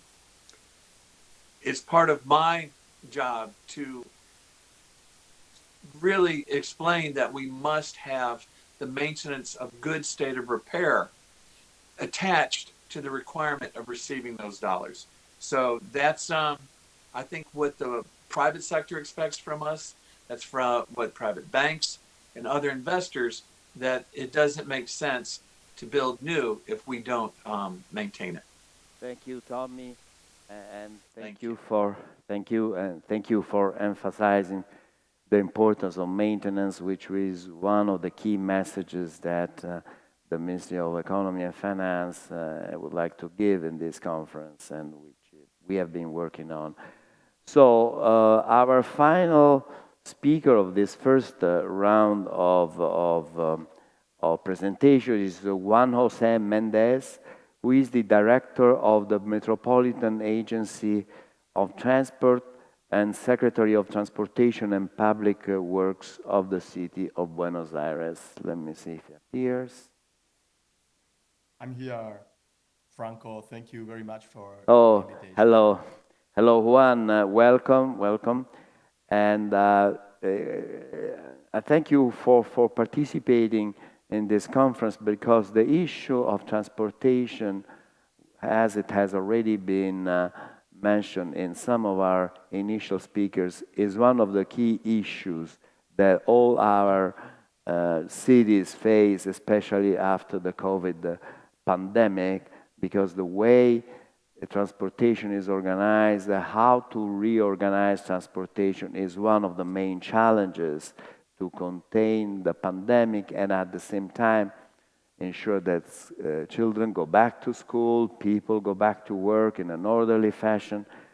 So I think it's very useful to hear from you what the city of Buenos Aires has been doing on this, because we know very well that you have adapted your infrastructure plan to the context of the pandemic and post-pandemic. So I would like to thank you for your intervention. Let me remind that if you can contain in 4 minutes, we'll have another session to further discuss what you are being said. So welcome, Juan Jose, and the floor is yours.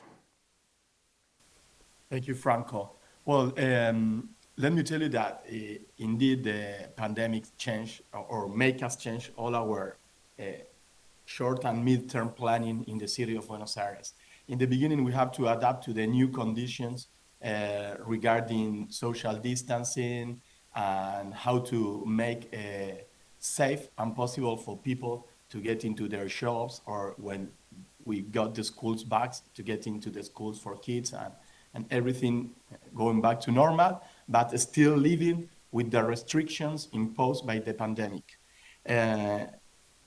The most interesting thing is that now that we are in the way out and easing the restrictions and, you know, getting closer to the regular times we knew before, we realized that the pandemic helped us to accelerate some changes we've started, for example, a decade ago.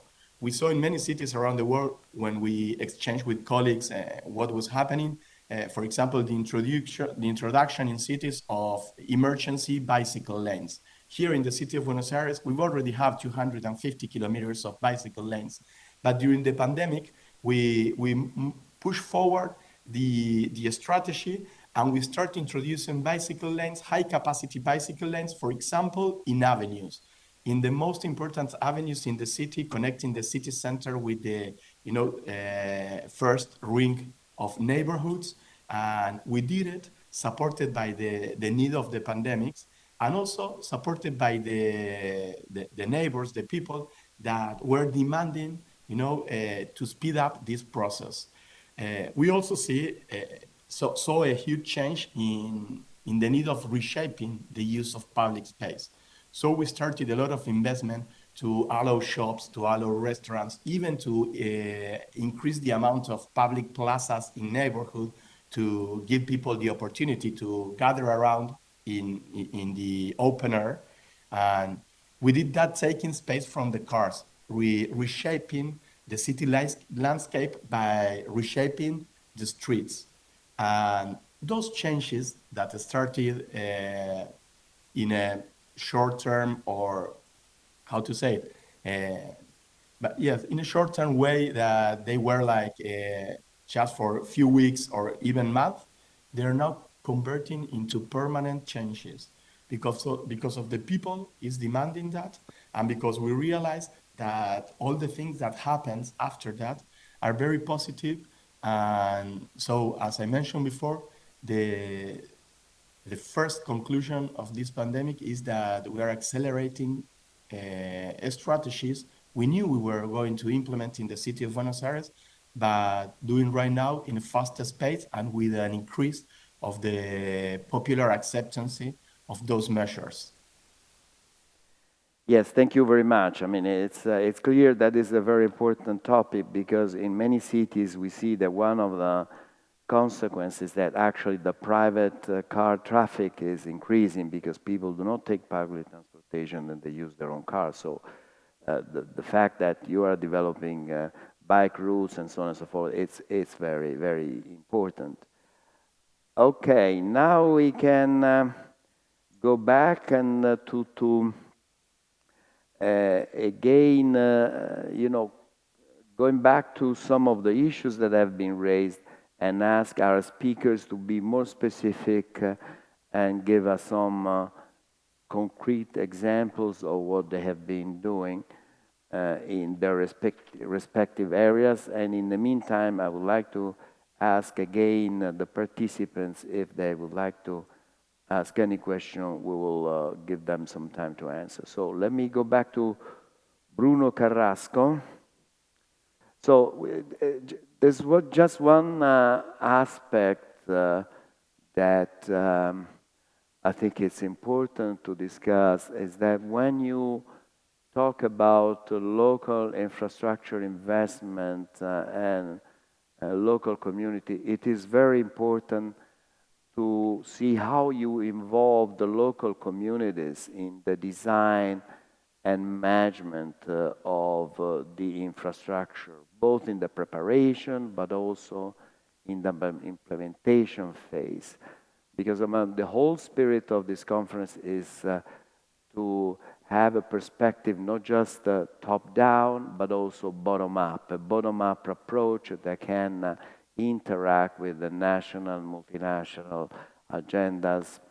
So I would like to ask you what exactly, if you have been doing around this area, and I know you have, of local communities' involvement and participation of local communities, and also if you can give us some concrete examples of what you have actually been doing. Thank you. Thank you very much, Chair. So there is a strong subsidiarity principle that I think everyone on this call is well aware of, where there is a tremendous value of letting local governments decide what the priorities are to meet the needs of the local communities and the populations there.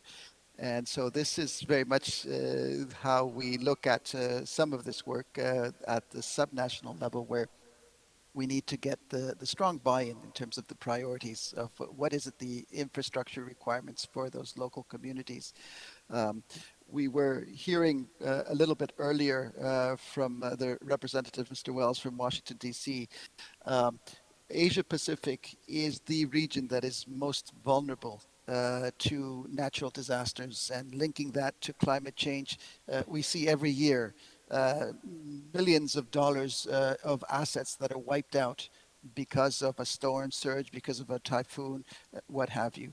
So one of the very interesting concepts that we have, and we're developing that, is the idea of a community resilience partnership program. So here we're looking at relatively smaller infrastructure projects that can look at advancing climate actions in support of that local resilience.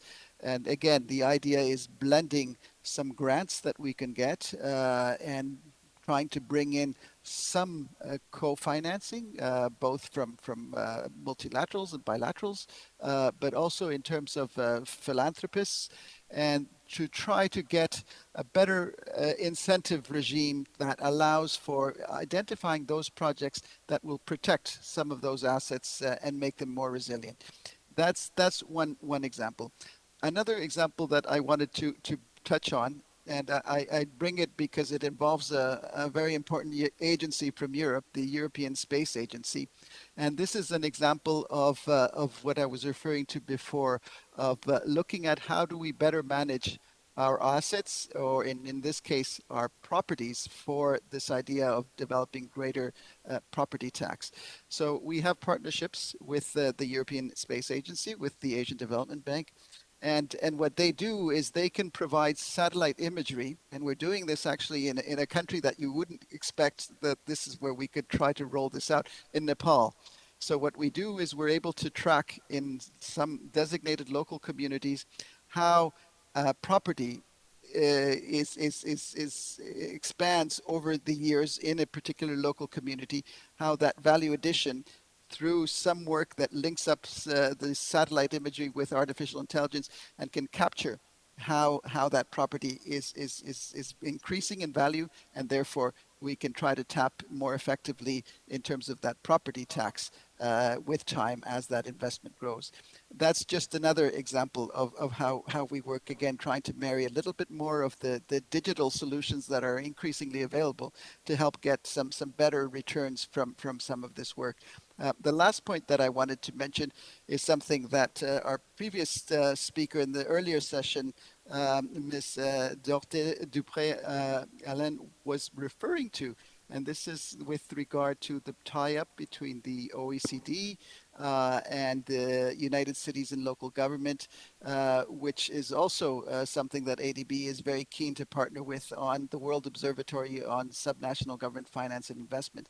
And here again, we're looking at trying to get a better understanding of what are some of the key data points that are looked at to be able to see how we can develop better services at the community level, and recognizing that those services always will have to rely on an infrastructure platform to be able to deliver on those needs of the local community. So here again, there will be a lot of interesting work that's coming up, more evidence-based solutions to help those communities identify, prioritize, and develop some of those infrastructure projects.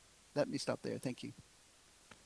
Thank you very much, Bruno Carrasco. I think this is very interesting. I mean, one of the messages that is coming out, at least for me, is that there is so much to learn from best practices of local governments around the world. We heard some very interesting and innovative solutions.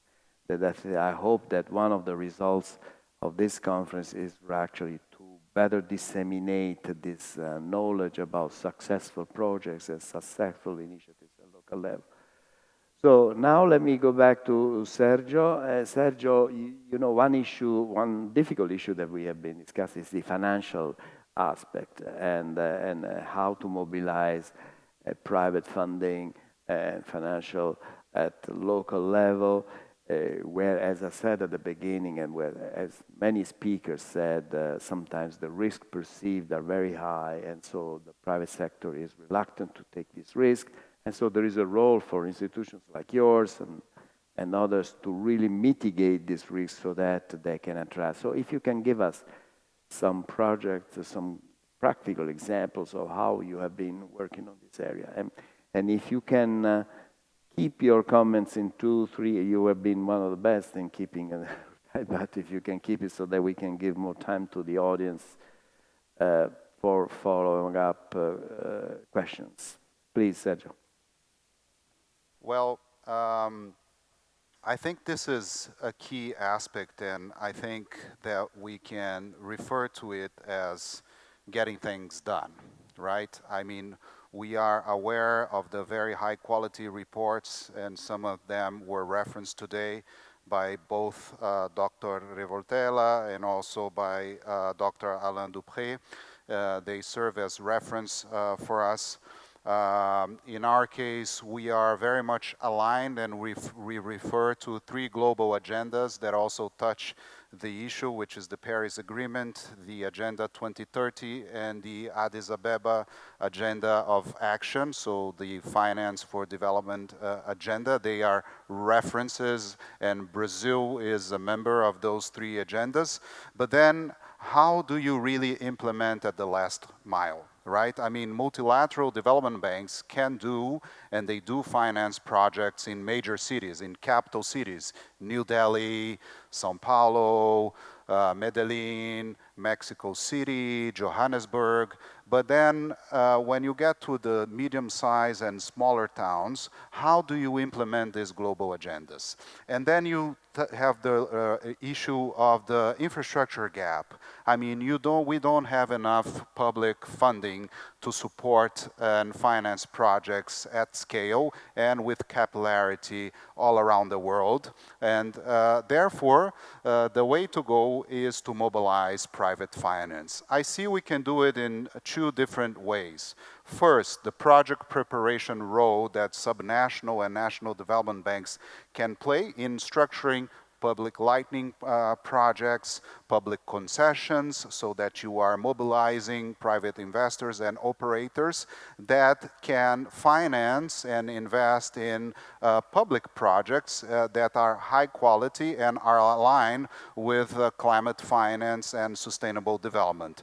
And the other side is by helping institutions like ours through both on-lending programs, but also through the issuance of bonds. Like I said, we've been issuing bonds at the local level, domestic issuance in Brazil for a number of years, and now we are able to tap the international markets with the first issuance that we did in New York. We're prepared to launch new sustainable bonds in Europe, probably in London and Luxembourg. We are in touch with those markets. So if MDBs can help and enhance our capabilities. And by that I mean not only buying or helping us in the book building, but also through credit enhancement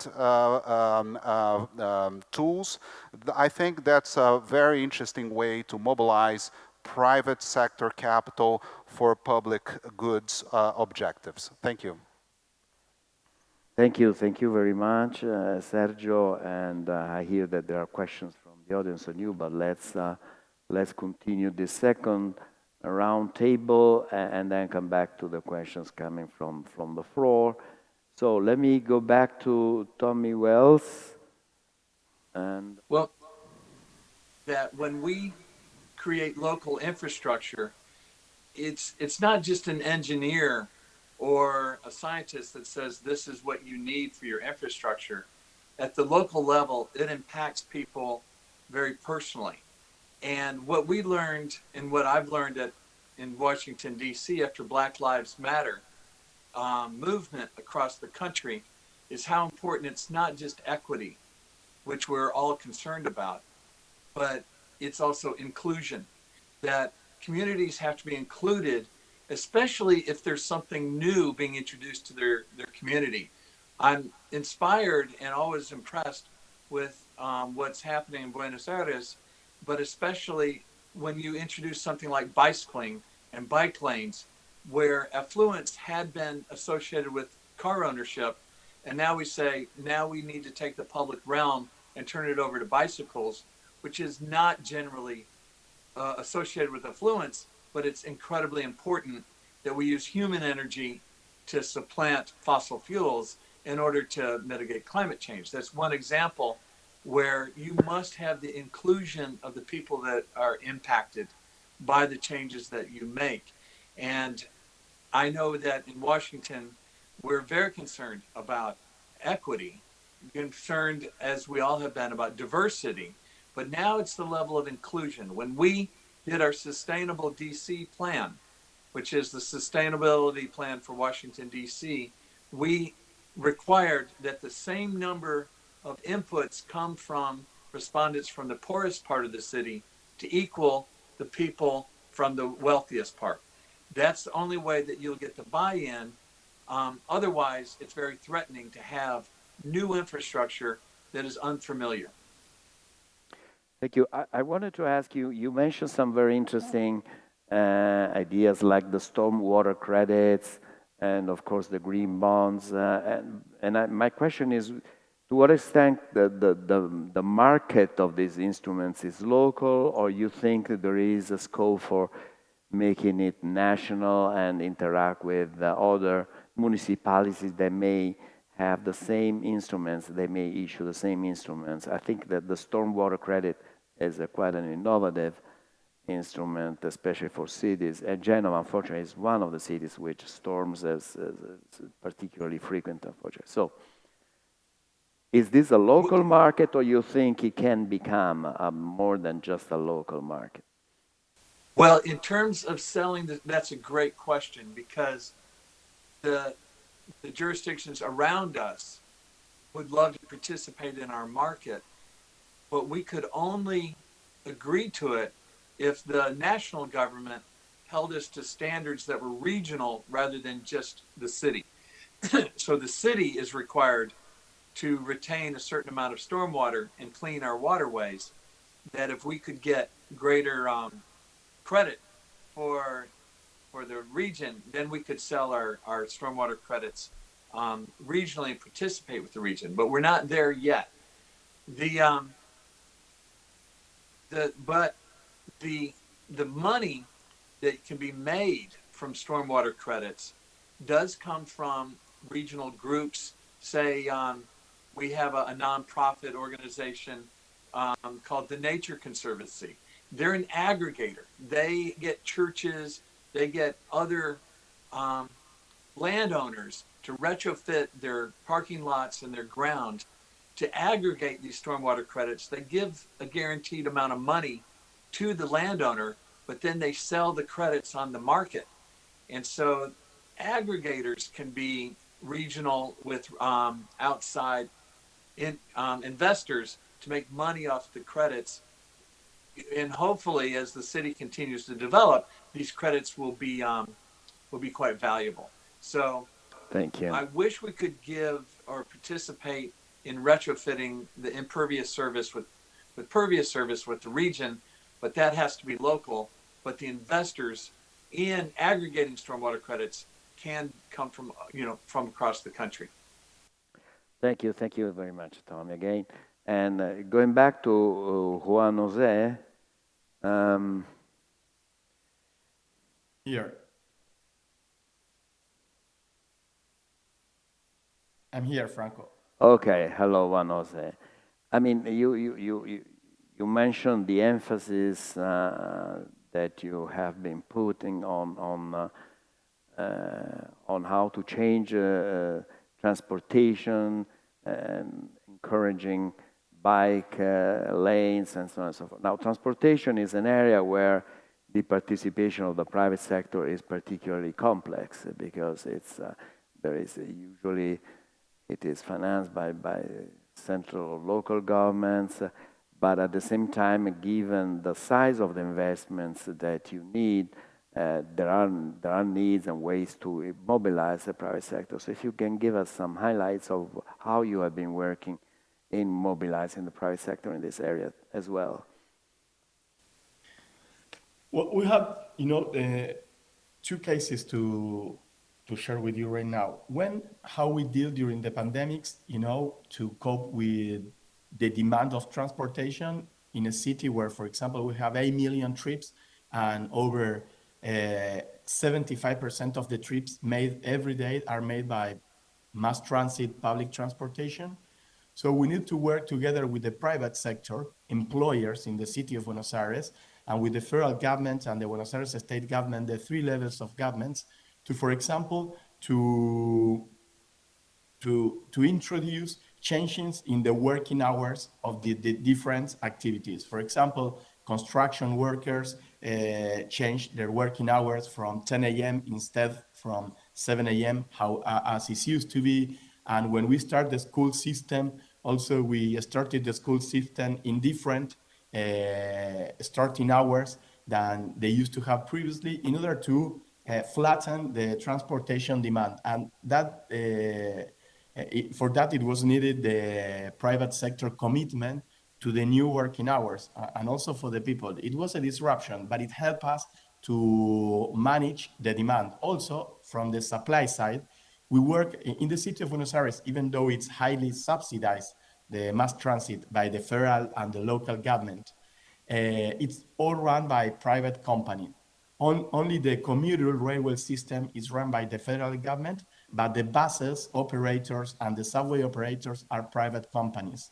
And we have to work with them also to supply the highest amounts of services in order to keep the social distancing in the transport system, even though the demand was extremely low during the pandemic. So we need their effort. Obviously, we were there supporting with financing because we saw the strong decrease in the fare collection system.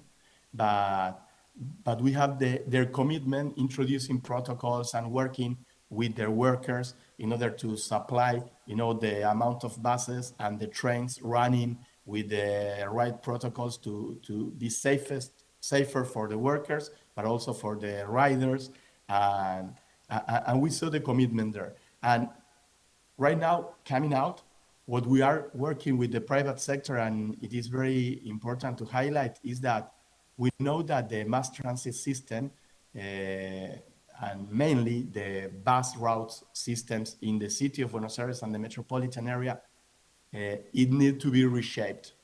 Thank you. We are in a process with the federal government and the Buenos Aires state government, the three levels, working with the private sector and how we can redesign this system. It's going to take us a couple of years. It's not going to be fast, but it is a process of iteration with a lot of information from the private sector, from our planning department, and from the demand of the people of the city of Buenos Aires. Thank you very much, Juan Jose. Thank you. I see that there is a question from the floor on to Sergio. Sergio, we have been talking about horizontal coordination, and so the question is to give us some examples of ways in which the Minas Gerais Development Bank promotes such coordination, for instance, in projects that involve multiple cities. How do you facilitate partnership or knowledge sharing opportunities among these municipalities? I like to refer to one of the policy briefs from Task Force 7 in the T20 that refers to some of the work that we are doing in Minas Gerais. The policy brief, Local Governance of Infrastructure Financing to Promote Sustainable and Inclusive Cities, which is co-authored by several authors from different countries, including our chief economists. One of the ways that we're doing, and I think this is important, considering the fact that we have 853 municipalities. More than 80% of these municipalities have less than 20,000 inhabitants. So we're talking about really small towns scattered through territory that is larger than Germany in size. So how do you reach this last mile? How do you implement all this global agenda in the last mile? How do you do that using solutions? So we use different solutions. First, we have created a digital platform. That means that all these municipalities can send all the documentations, the project designs, and all other kinds of information through a digital platform. They don't need to come physically to the bank, and this has streamlined and helped us to scale up our activities. Second, we work with bundling of different cities. They can be bundled through consortiums, but they can also be bundled to other kinds of agreements in the sense that they can be together, because many times an infrastructure project involves more than one small town, and therefore we can create pilot solutions that can be scaled to different regions of our good state of Minas Gerais. And very importantly, we are a knowledge platform. We are providing all kinds of services and training for the municipal governments, and we are also exchanging with international partners, not only the multilateral development banks. We have our colleague here from Buenos Aires. We work very closely with Banco Ciudad from Argentina, Banco Provincia, Fogaba, BICE, all our counterparts around Brazil and Latin America. We actually have hosted the first meeting of chief economists from Latin American development banks in Belo Horizonte, in our good bank, some 3 years ago. And we have all subnational, national development banks and MDBs joining forces and really sharing these solutions that can be scaled up. The name of the game, if we are able to achieve the ambitious targets of the Paris Agreement and of the 2030 agenda, is scaling up and implementing at the last mile. And this is our job. This is what we do. Thank you. Since you are here and you have the floor, I give you an important task to recommend to the G20 finance ministers and governors the main message. What would be the main message that you give them to improve financing for local infrastructure? Well, that's a big honor and responsibility. But my main message is the following. If we look at the development finance agenda, and I'm talking about the third conference for development finance, Addis Ababa Action Agenda, we have reached a very interesting point, which is the relationship between the multilateral development banks and the national development banks. But now we need to make one step ahead, And I referenced this at the first Financing Commons Summit that took place last year in Paris, and we're just 3 weeks before the second edition that will take place in Rome, and IFAD and CDP will be the hosts. And we will also be talking about the role of subnational development banks. I think that we need to go one tier below in this cascade that begins with the multilaterals, the regional development banks such as IDB, African Development Bank, the Asian Development Bank, then the national development banks such as CDP, BNDES, China Development Bank, and then you reach the last mile. The last mile is really where you have the capillarity, is really where the reports from OECD are saying you need to coordinate on the local level. Everybody's talking about it, but we are not yet energizing and using the full potential of the institutions so that we can really reach that level of implementation. So my recommendation to the G20 is pay attention to this last mile institutions, and they are everywhere, even in the US. California has the iBank, the California Infrastructure and Economic Development Bank. It's a government-owned subnational development bank that exists and is in there. Several of the states of the US in New England have subnational development banks. In Germany, you have subnational development banks for every German state. And we need to create concrete solutions, including, and this is my last remark, including in the way that credit rating agencies look at multilateral development banks, national development banks, and subnational development banks. We are different institutions from the commercial banks. We have a different mandate. We live in an age of emergency. We need to leverage our balance sheets in a more effective way. Thank you, Sergio. It's clear that it would have been useful to have more time for all these questions, but the time, we are not only at the last mile, but the last minute is over, so we have to close it here.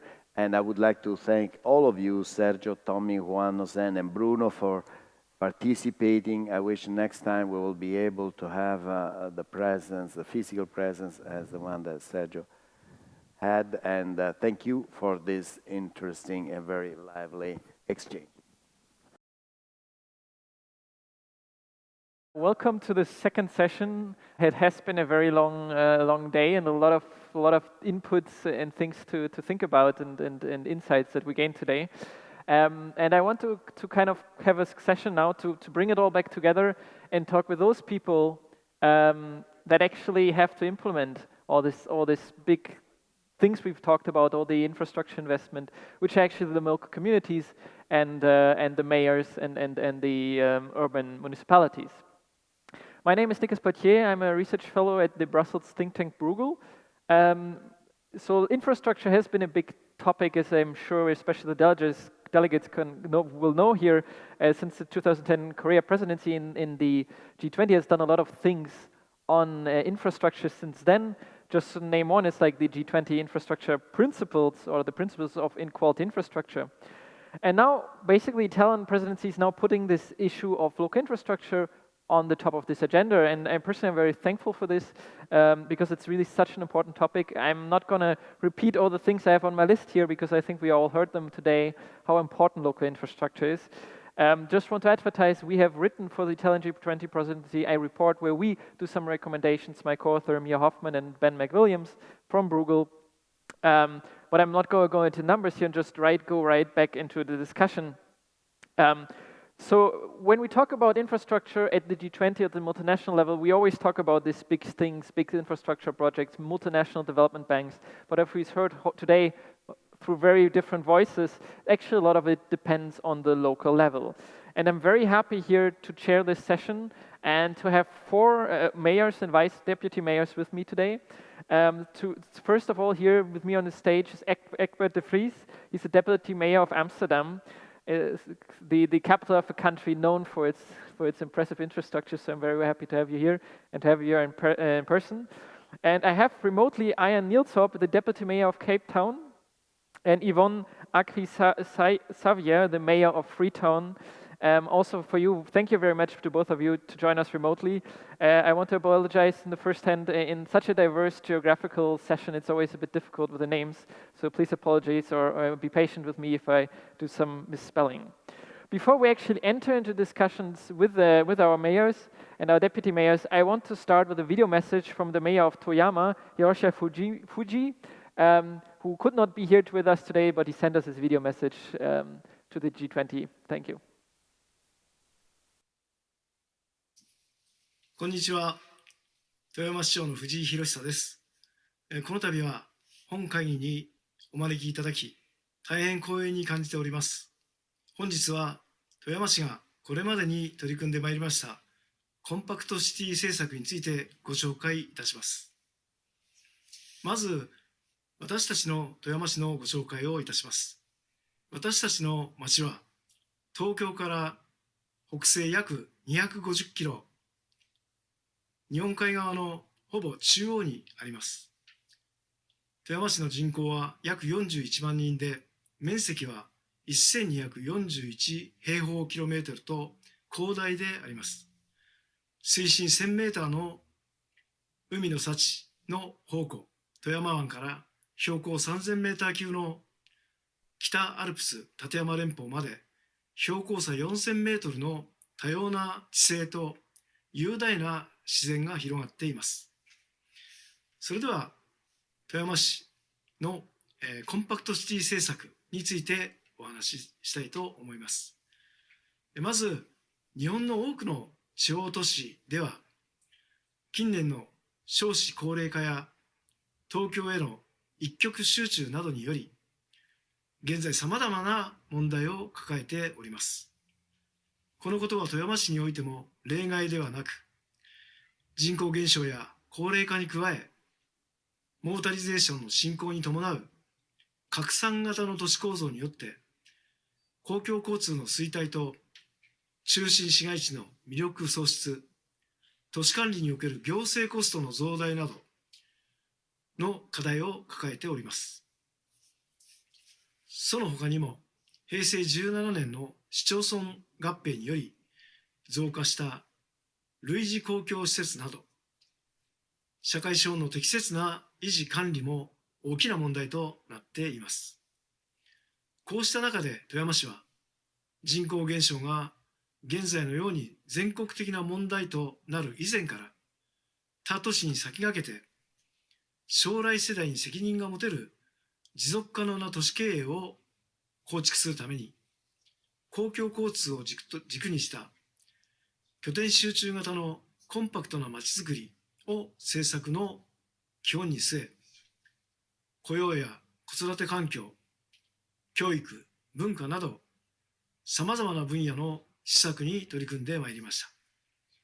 その概念図となるのが、スライドの右側の図にあるような、お団子と串の都市構造であります。串は一定水準以上のサービスレベルの公共交通を表し、お団子は公共交通で結ばれた徒歩圏を表します。そして、このコンパクトなまちづくりを実現するための3つの柱となるのが、1つに公共交通の活性化、2つに公共交通沿線地区への居住推進、3つに中心市街地の活性化です。まず、1つ目の公共交通の活性化につきましては、これはお団子と串の都市構造の串にあたる部分です。本市は以前から地方都市としては比較的恵まれた鉄軌道網が存在し、それらのほぼ全てが富山駅に結接しているという特徴がありました。これらの一部に LRT を導入し、かつネットワーク化することで、過度に車に依存したライフスタイルを見直し、歩いて暮らせる街づくりを目指そうというものです。このことは、車主体の生活から公共交通へシフトされることで、温室効果ガス削減にも寄与しています。2つ目の公共交通沿線地区への居住推進につきましては、お団子と串の都市構造のお団子にあたる部分です。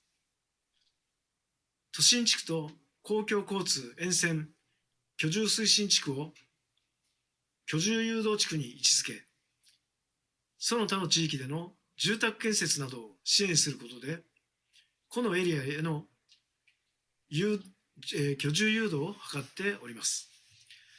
3つ目の柱となるのが、中心市街地の活性化です。この取り組みは、中心市街地を活性化することで、地価を高めて税収を上げ、その税収を地域全体の施策に還流させるという都市経営手法であります。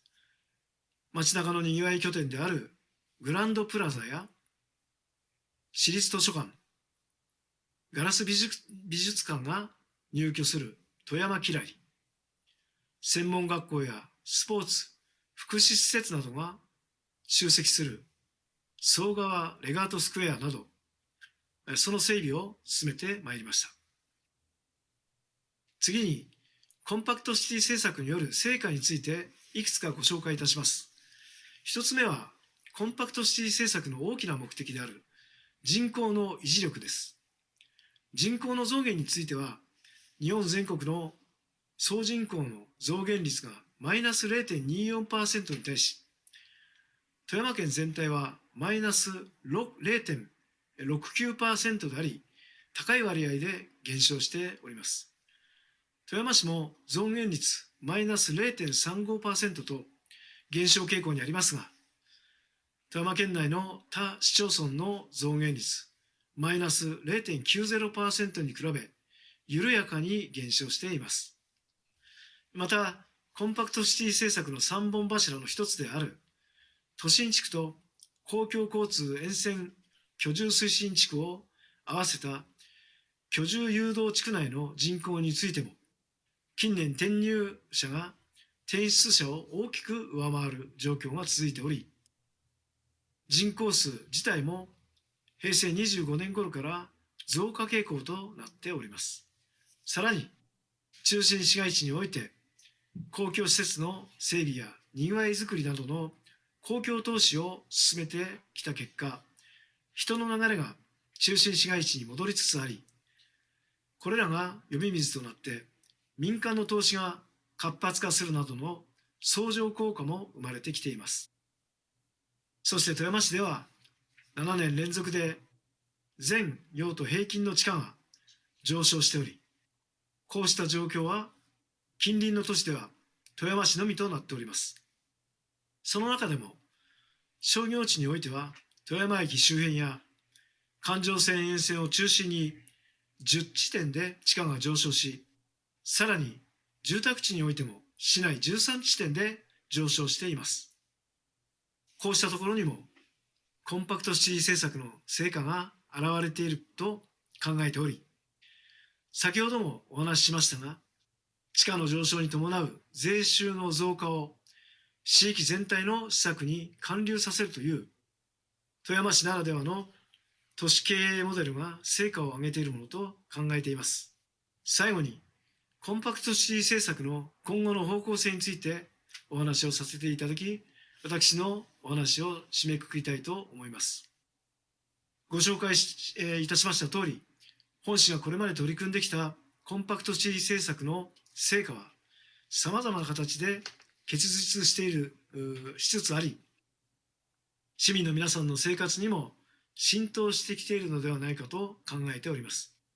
しかし、このコンパクトシティ政策はまだ道半ばであります。それは、コンパクトシティ政策は確かに様々な成果を生み出しておりますが、その一方で、都市部以外の中山間地域などにお住まいの方々の間には、自分の地域に活気がない中心部ばかり発展していくという声があるという事実があります。こうした声に応えていくためには、私は今後スマートシティの取り組みを進めていくことで、コンパクトシティ政策のさらなる進化を図ってまいりたいと考えております。これはまだ私が今年4月に市長に就任してから本格的に取り組み始めたばかりの政策でありますが、スマートシティの取り組みによって暮らしや産業、交通、観光など市民生活のあらゆる場面で AI や IoT などの新技術を活用し、暮らしに必要な情報やサービスの格差を解消するとともに、地域課題の解決や新しいサービスの創出を促進していきたいと考えています。そして、コンパクトシティ政策による公共交通の活性化との相乗効果をもたらすことで、本市に暮らすすべての人が豊かさや便利さを実感することができる富山市版スマートシティを構築してまいりたいと考えております。ご清聴ありがとうございました。Thank you very much to the mayor of Toyama for this intervention.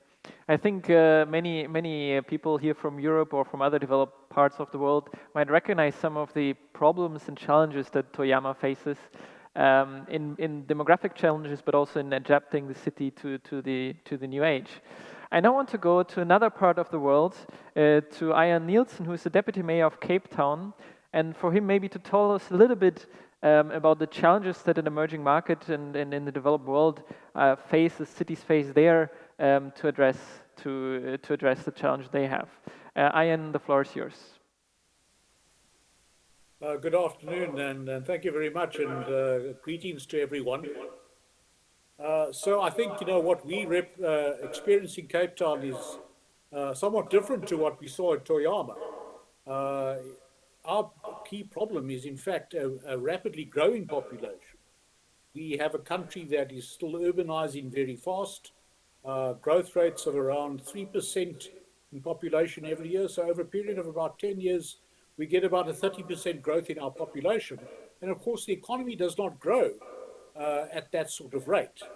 So that's an underlying basis of the issues that we struggle with. But together with that, obviously, are those hard issues of fact. We're in a water-stressed area of part of the world, and just some years back, 2017, 2018 particularly, we had a very severe drought in this part of the world, and that created a great deal of problems for us. We managed to get through that because of a very heavy campaign with our populace and the citizens here in having to save water and reduce their consumption. And it was successful, but we are going to now have to look forward over the next decade and more about diversifying our water supply system here. We have to not only grow it, but change the sources. We can't rely in the future purely on surface water supplies, which has been our historic supply source. We have to look at other sources such as groundwater, desalination, greater reuse of water, and greater efforts also at reducing water losses in our system. And fortunately also then the opportunity we have for looking at the desalination of seawater, which inland cities do not have that option available. So that's the water sector, but we have equally a major problem in sanitation. With this growth in population, we have a growth in the organic loads to our wastewater treatment plants. They struggle with this growth in supply. We have to expand their capacity at a very great cost to try and keep the pollution in our water streams and waterways as low as possible. That's an issue we are struggling with in a number of our catchments, and we have to keep on with fairly major investment. But also the public transport system clearly is an area that needs investment. We have an inefficient public transport system, an inadequate public transport system, a decaying system that suffered from years of neglect and inadequate investment. And we also have very inefficient land use patterns, partly due to historic reasons, but partly due to the geography of our city. But these are matters both that need to be addressed, both the land use patterns and also the transport networks, the transport systems such as buses and rail. This are going to require very significant investment and ongoing subsidization into the future, because given the distances that people have to travel in the city, given our land use patterns, it does mean that these can only be successful with sufficient subsidization. For us, the other key area that we focus on is renewable energy generation. We need to move away from reliance on our national electricity utility, which is based very heavily on coal, which comes from a very distant part of our country. And so we again also have to diversify our energy sources away from coal towards renewable energy. And we are planning some significant efforts in that regard. So, we have developed a 10-year capital sector plan across a range of these sectors, and we review these plans against the changing nature of our urban environment that take into account all these migration patterns, backlogs, impacts of climate change, and our own strategic vision. And this year, we've begun a process of screening our capital projects for their resilience benefit, with the aim of determining the overall resilience benefit of the portfolio investment over the future period against plausible shocks and stresses. And so this process is going to need time to mature, but we believe that it's absolutely necessary to get going on that. So we have the strong capital management program, and it is vital that we get the resources to be able to implement that. Thank you very much. Thank you, Ian. Thank you very much for this very useful intervention. Let me stay next on the African continent. Let me go to Sierra Leone, to Yvonne Akwi-Xavier. I am very sorry for the pronunciation. Yvonne, can you tell us about your priorities? What is the challenges that Freetown changes? I'm sure you have very different problems than maybe a smaller town in Japan or even Cape Town. Yes, we do have different problems, but some of the root causes are similar. I would say that we've got two main factors which are driving the challenges in our city. One, which was mentioned by Cape Town, is rural-urban migration, a growing population. We've seen our city move from 500,000 to 1.5 million people in a space of under 30 years. And with that, the second factor, very significant factor, is a lack of development control. And what do I mean by this? The Local Government Act of 2004 puts land use planning and building permits as a function in the hands of the local authorities. However, for decades now, since the law was passed, this has not happened. It's been held by the Ministry of Lands with understandably very poor results, because it's pretty much impossible for this to be done as a centralized function. So the upshot of that, the combination of rapid rural-urban migration in the absence of land use planning and efficient building permit regime, is the development of informal settlements. So a key feature of Freetown now is this informality, with over 35% pushing on 40% of our residents living in informal settlements, and what people would sometimes refer to as slums. Now, the challenge with this, of course, is that from the perspective of being able to protect the environment, as well as to be able to put in regulations which will speak to the use of building materials that are sustainable, all of these are lost within that context. So what we would be emphasizing, what I continue to emphasize, and it's an internal problem which sometimes development partners could be able to, for example, the G20, particularly the EU, to be able to use their influence in leveraging the amplification of this message. There is a real need for us to be able to move away from this informality. It's got to happen because when we look at the climate crisis now and the vulnerability of cities such as ours from abnormally heavy rain leading to landslides, sea level rises, the most vulnerable people are those who are living in these informal settlements, which are typically on the hillsides, but also along the coasts. And the only way we can really bring in play the adaptation, the effective adaptation interventions that are needed for what are climate consequences, it will require there to be development control.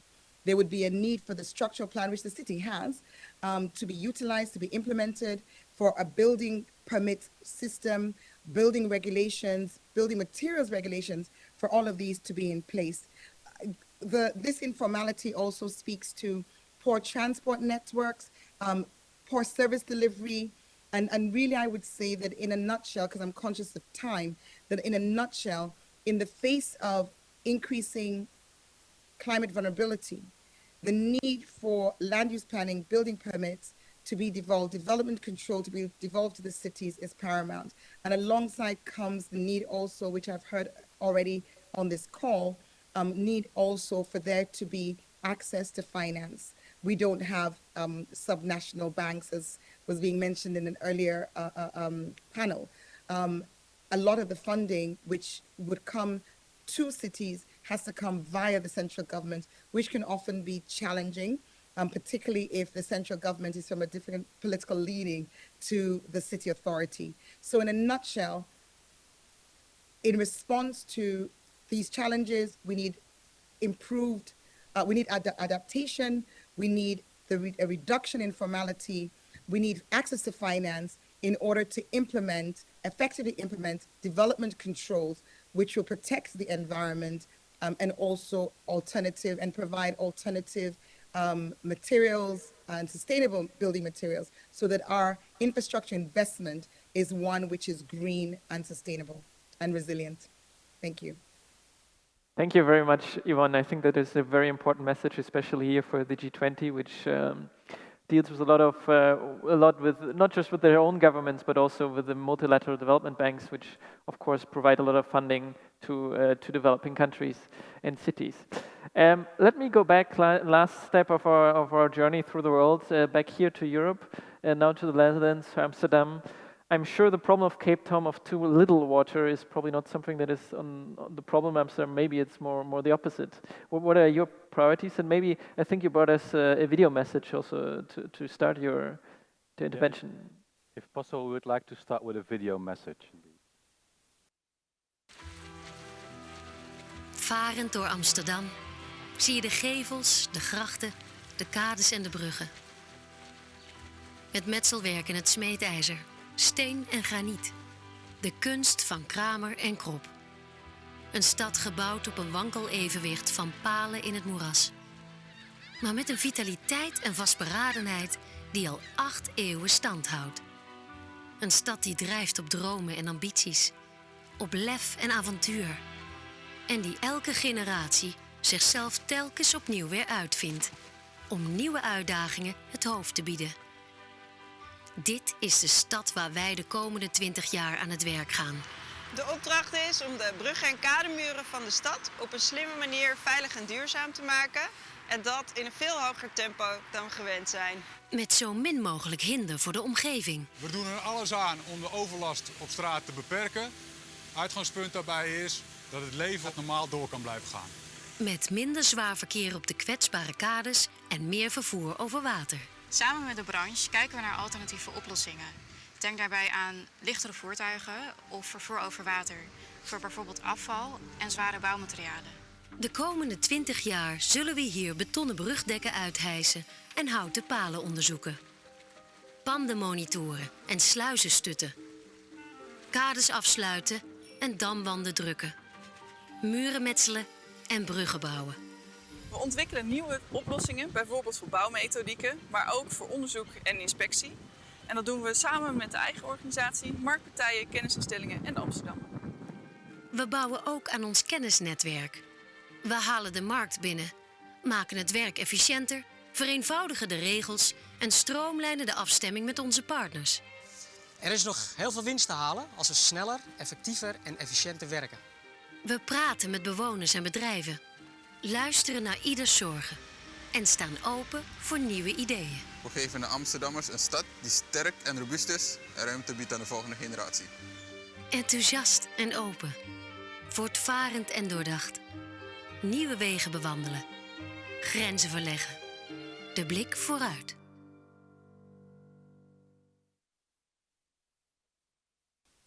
Well, so much for the introduction to our program on improving the quays and embankments and the bridges of the city. I will come back to that later. First of all, let me thank the organizers for inviting us to this conference. Dear Excellencies, Mayor of Genova, I'm very happy to be here.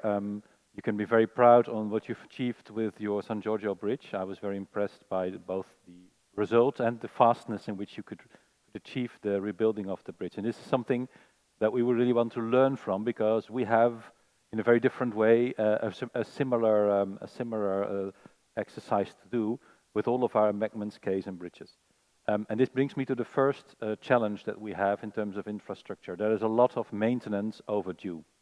A lot of maintenance in our city, in the city of Amsterdam, should have been done long before, but we didn't do it, and now we are looking at the results of it. We have to repair, we have to replace in a much faster speed than we were doing before. And this has led to the program that we've shown this video of, a program throughout the historical center, but also on the newer suburbs everywhere where there are quays and embankments and bridges that need urgent repair. And we're redoing the facts that our generations before us did us 100 years ago, 200 years ago, because all of this is obviously 400 years old in the city center. But we're doing it again, and we're doing it when trying to work as closely together with the world of work, the world of enterprise, the building companies, and also the world of science and innovation. So in this triple helix, we try to innovate ourselves quicker, because it's needed to achieve the speed and efficiency to really do this task. And so we have come up with long-term contracts with building companies in order for them to be able to try innovation in one project, then implement it in the next project, and try to get the revenues in the third project in a row. So we don't do a case-by-case project situation. And this is needed because overall, the whole of the project will cost even 2 to 3 billion euros, and this is an estimate. It might even be more. We're looking at 200 kilometers of quays and embankments that need repair, and more than 800 bridges. This is a situation in our city. Then second challenge in terms of infrastructure is the challenge of the growing city. We're not growing as fast as Cape Town or Freetown, but Amsterdam is growing due to urbanization, the popularity of Northern Western Europe. Migration is faster in our city as in more other cities, and we need to accommodate the people. And this means that we need to build new areas, new quarters of our town, inside the town. We don't try to enlarge in the green fields, but we try to build it inside the city. And like Genova, Amsterdam is a port city, and we're trying to remodulate part of our ports into a quarter which will eventually 50 to 60 to 70,000 dwellings, leading to 150,000 people that could still live there. And we did an estimate of how much that would cost, not only in terms of developing the grounds, because this is something we could do, but also in terms of infrastructure and social services and facilities, sports, education, culture. And for this particular quarter, we've come up with a sum of 1.2 billion euros for schools and education and culture and sports investment, and 2.5 billion euros for infrastructure investments, mainly because of enlargement of metro lines, buses, etc. And so you can imagine that these are huge sums of money coming into on the burden of a shoulder of municipalities such as Amsterdam, even though we're big and we have a lot of revenues. And then thirdly, all of you are struggling with the effect of climate change. And in Amsterdam, there are two folds. The effect of climate change is both mitigation of the climate change effects, because all of you know that Amsterdam is not only built on marshland and shallow marshland, but it's also under sea level, like most part of the country. So we have a huge program of enhancing our dikes and dam systems. Hundreds of millions a year go into investment in maintaining our water system in such a way that people can actually live there in the 50 or 100 years to come. And it's not going to we have to give it back to the sea, which is the other option. But it demands a huge long-term investment, but also short-term investments in terms of heat stress and heavy rainfalls. Everybody in other cities is coping with that situation as well. So, and then but we also want to avoid climate change. So we need the energy transition, and the cities, together with our companies, are working on improving the electricity network. Our electricity network is to the end of the capacity. People need more electricity because they move from fossil fuel-powered engines to electricity, and we are working strongly on that. And this is a short-term investment that we need to do together with the electricity companies. And then secondly, we need to change from using natural gas as heat in our heating systems to city heating systems. But this is also a huge infrastructure investment. And then thirdly, we are looking at the possibility of the use of hydrogen as a new fossil power for our new engines, and bringing in a hydrogen plant in the Amsterdam Harbor is one of our goals for the next few years. So we're looking at potentially heavy investment in energy transition as well. So this is one of all of the challenges, and this all comes together in the next 10 to 20 years. And even as we are a relatively rich city and we have a lot of opportunity to also get, for example, revenues from taxation, property tax, we have a strong tradition in parking tax. We're getting a lot of money from that. But this is too much for a city to carry. And we're looking at the national government, but also other options, because we think that for this particular transition, the growth of the city, the energy transition, and all the overdue maintenance that we have, we need really to look at different models of financing our investments. Thank you very much, Egbert, for this intervention.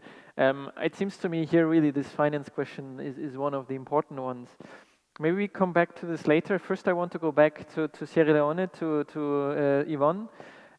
You mentioned in your intervention involvement and basically the problem that local communities have of maybe not having the access to finance, or this being conditional on the national governments. And I wanted to ask you, or give you the opportunity here for the G20, to the G20 delegates, how could they help you to address the challenges with informality, but also they address the challenges with access to finance and funding? Okay, thanks. So certainly the challenge to informality isn't one that we would throw outside directly. This is about the need for there to be development control. I guess the nexus is the possibility of having more direct emphasis placed on, and it might be a bit of a stretch, but I'm still going to say it, placed on having effective decentralization as potentially one of the metrics that's looked at in respect of development funding, the disbursement of development funding. Because I think the literature is sufficient to show that the failure to do that, failure to have effective decentralization, particularly in urban management, really does lead to significant inefficiencies. So I would say that is a specific ask that should be considered. The other thing I would say in respect of the financing is that there are a number of institutions, the EU doesn't happen to be one of them, but there are a number of institutions who still have a structure which necessitates funding going through national governments in order to get to cities. Even where there is alignment, This is still potentially a level of bureaucracy and red tape that is no longer needed in a time when even at the level of the SDGs, there's a recognition of the importance of the role of localizing development. So I mean, I'm just going to give two examples. Of how we have sought as a city to intervene and with building our green infrastructure and addressing some of these challenges in the city. One, with deforestation, we have a campaign called Freetown the Tree Town. We're planting 1 million trees. Now you can be planting trees, but if the land use planning and building permits sit with a central government institution where there may be poor sort of coordination, you still have a challenge with those trees that you're planting not necessarily being protected. Another challenge, which is one that I will throw to this body, is around alternative fuel sources and the research and the studies into that. For as long as we have 82% of our cooking fuel coming from biomass, we continue to have a challenge with deforestation. So those are just a couple of thoughts about what can be done. A focus on changing the mechanisms, the channels for funding. A focus on perhaps thinking about decentralization and localization as a lever for making decisions around disbursement of funding. And thirdly, more attention being given to alternative fuel sources as we struggle not only here in Freetown, but in many parts of the world with alternatives to fuel, to cooking fuel, in order for us to collectively protect the carbon sinks that are so precious and that we currently have in some of our cities. Thank you, Yvonne. I think these are very clear ideas or demands. I hope the G20 delegates here are taking some notes. And I think one thing you're really also pointing out here is this role, not just of environment as a thing that impacts our global environment, as in climate change, but also something like the fuels that have effects on the local health of the local populations. Now let me go back to Ian, and maybe he can add also from his perspective. He mentioned water shortages, the public transport as priorities, and all these kind of things. And the question here really for the G20 as a kind of multilateral institution, how could they help you in bringing by building new desalination plants or building up the public transport network? Thank you. So, when discussions along this line usually start along the lines of we need more loans. Now, I will not deny that we certainly need loans and other structured finance to assist on these matters. But that's not the underlying issue. The underlying issue is the ability of local authorities to have a successful income stream that can fund whatever financing options are put on the table. So if a local authority does not have proper taxing authority, it does not have the means to put in place tariffs for the services that it sells, or any other ways of getting income that's reliable, then it doesn't have those income streams that can be leveraged to provide the income for capital investment. And, I think here in South Africa, certainly at the metro level, this is reasonably well developed. We have more that needs to be done in that regard. Local taxes need to be broader. We need a better share of the national tax base that is currently the situation, because that is what is the underlying issue that will change our ability to be able to develop. So once one has these income streams, then we can have that proper debate as to what is the best instrument of, for example, loans. So, we can go to the bond market, we can borrow from banks, we can borrow from these development banks, from a whole range of potential partners. But, you know, the question then also becomes one of what is tied to these particular financing instruments. You know, a great push these days for green bonds, for example. But these, you know, these green bonds are not necessarily better than what one gets from a normal vanilla bond distribution, because we find that you pay the same interest rates anyway, and you have to then incur very significant costs in terms of registering your projects in a certain way to show that they are, you know, that they are green projects, that you have to report on these things on an ongoing basis. And this is a significant cost that we don't really need. So, you know, I'll reflect a little bit on what Yvonne said there in Freetown, that, you know, that what we face quite often in these things are these barriers that run between us getting the finance and the loading that gets done for that. I mean, one understands the necessity for proper level of control, but these should not be over generous. So I think the other key issue that we've learned really is that project financing is not the best way to go. And again, banks tend to push that way of doing things. They are structured in that way. They prefer it that way, where they can have control over the projects and the returns on that financing.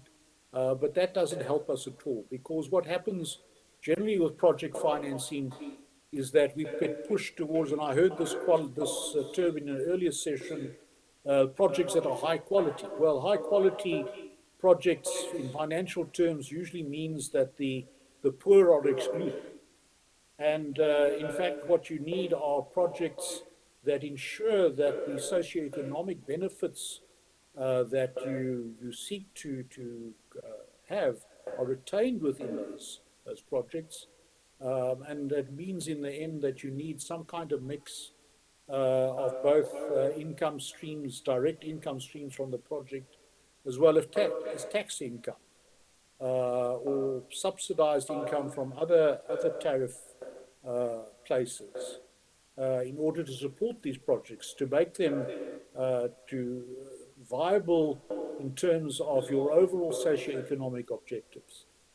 And so the better way for us is not project funding, but balance sheet funding, that we take borrowings onto our balance sheet and we fund projects from that in the best way that we can. The difficulty, I come back in the basis, is that for balance sheet financing, you need to have stable and good income streams to do that. And that's why that is where the focus should be internationally, engagement with national governments to ensure that they put in place the proper laws, the proper devolution of powers, the taxing powers, the enablement of local government in order to be able to do these things. So obviously expert assistance is also very useful. We, in the drought situation that we had some international assistance from the World Bank in terms of desalination expertise, because it's something we had not done before. And we learned a great deal from these experts, and that gave us good direction for the future on how to pursue particularly new technologies that we've not been into. And what's also been very useful for us have been low interest loans, development loans from a number of European development banks, because those have enabled us to proceed through our balance sheet at an affordable level to drive some of the projects that we need. Thanks very much. Thanks, Ian. I think very interesting. On the one hand, it seems to me that you kind of support Yvonne's call for kind of putting more the organization and decentralization or the structure of government in the center of these of like loaning and project assessment. On the other hand, I find this idea very interesting that you say that project finance is not the way to go.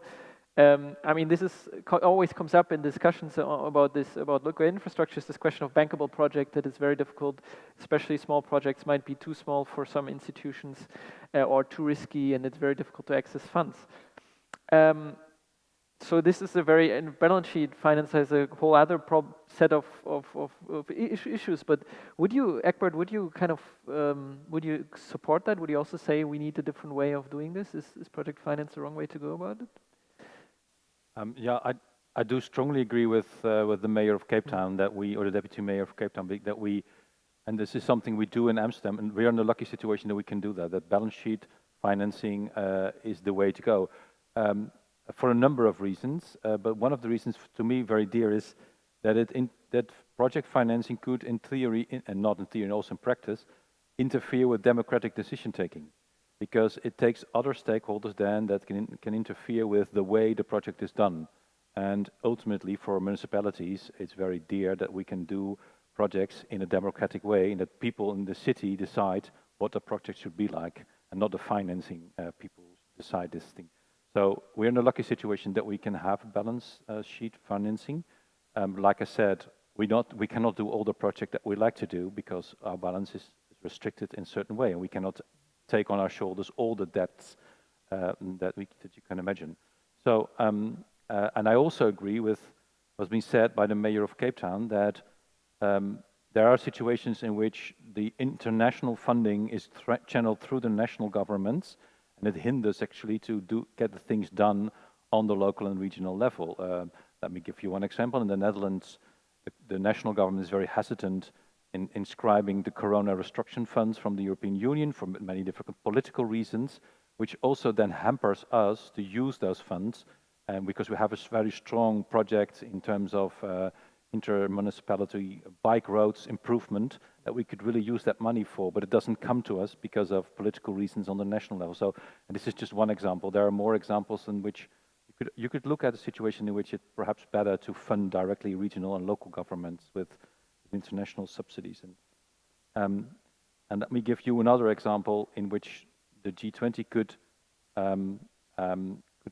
play an important role. This is highlighting, that has been said by the gentleman from the Bank of Italy, that national and regional governments, the number of money available for mobility, for infrastructure, in terms of percentage of GDP is decreasing over the years, whereas the population are growing and the demands on infrastructure, I've been speaking about energy transition, etc., is increasing. And so highlighting this and also addressing national governments to redistribute their own budgets towards infrastructure would really help the debate. And I'm very happy that international organizations like the OECD and the European Investment Bank highlight this trend, and this needs to be reinforced also on the G20 level, I think.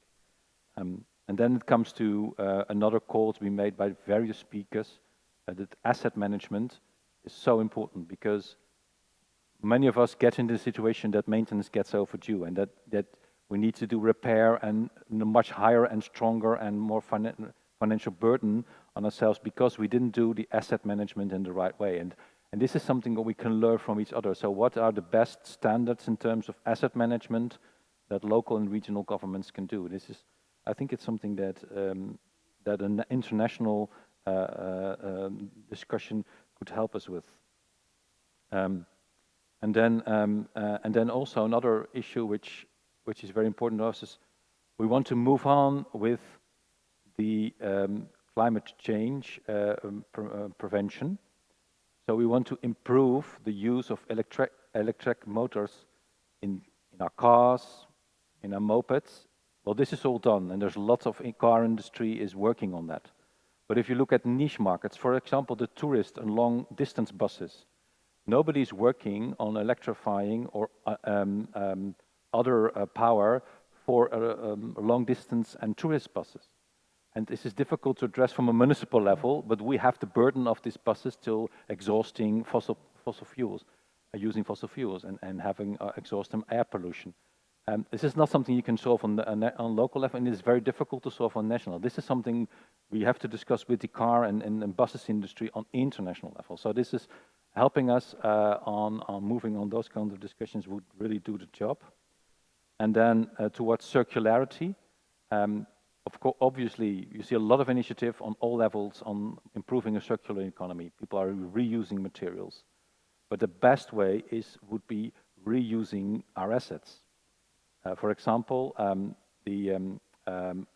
of the projects that we have started in the Netherlands is a bank of bridges. Bridges that have been used but are not in the end of their life cycle, but not used for the place they are at the moment, could be used in another place as a new bridge. Instead of taking it apart and using the materials, you could reuse the whole bridge. And actually, we have some good examples in Amsterdam doing that, but our sampling is, of course, small if we only do it on our level of our municipality or national level. So this is something that international collaboration could work. And then lastly, this is something that the gentleman from Cape Town, our deputy mayor in Cape Town, also brought up. This is the whole issue of drinking water. And we all know that we have both in terms of quantity and quality issues with drinking water, even in the Netherlands.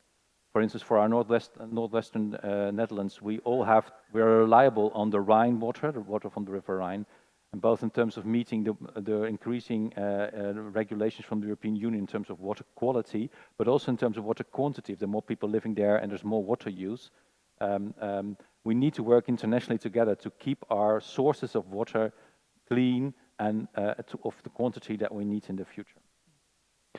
Thank you very much. I think we're getting to the end of our session, so I'm afraid we won't have time for a lot of Q&A. But before you have one question here for you. Before I go to you, I would give Yvonne the opportunity to respond. I understand you have to leave very soon, so maybe the opportunity for you to respond to what you've heard from the other two panelists. Thanks so much. I think the question of working off our balance sheets is a very important one. Sustainability is key in all of this, and for that, I think it also swings back to the challenge I mentioned before about effective decentralization.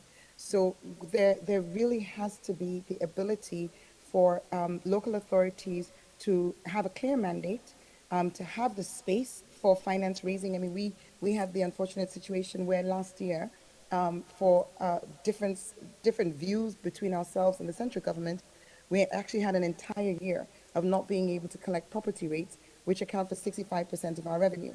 And this year, we were still facing some internal challenges.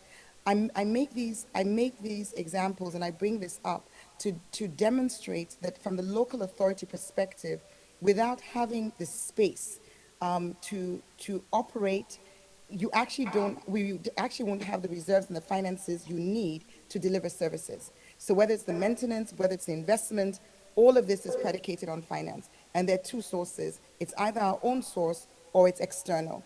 And if external is hampered by the structure of the international system working through central governments, and internal can be hampered by challenges with space and authority, then local governments can be in a very tight corner. So these are things that should not be overlooked, things that should not be ignored and really need to be given attention to, because we keep on saying that this is the last decade. We've got to get it right from the perspective of the climate crisis, from the perspective of this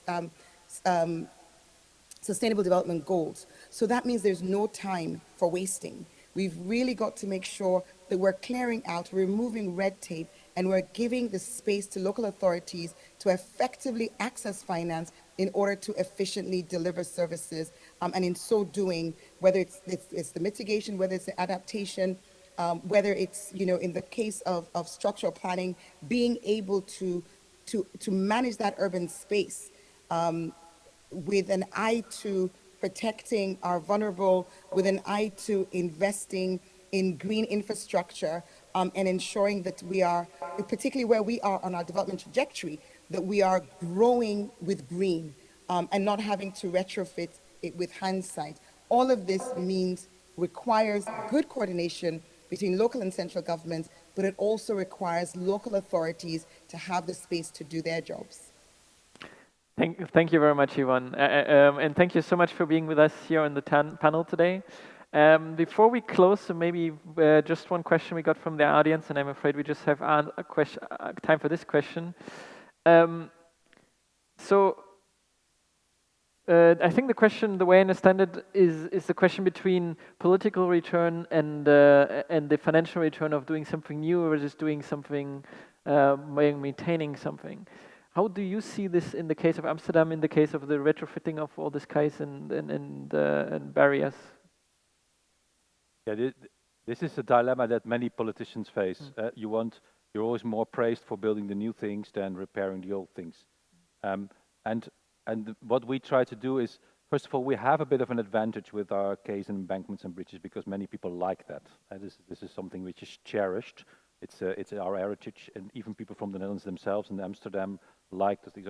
This is a sort of likable assets, but we try, like with the smart film that we were showing to you, we also like to convey to all the people what we're actually doing and why it's so difficult to actually repair this and what all the things that are involved with it. What we didn't even mention the cables and all the infrastructure, telecom infrastructure, which is linked to the bridges. So there's a lot of difficulty and complexity involved, and we actually need to have a very strong and open and transparent communication with the inhabitants of Amsterdam, why it's so difficult, why it's needed, why it's urgent, but we get things back from them because they say, yes, we want you to repair it, and we want you to you as a politician want you to make yourself strong for it and fight for the safety and the future of our canals, quays, embankments, and bridges.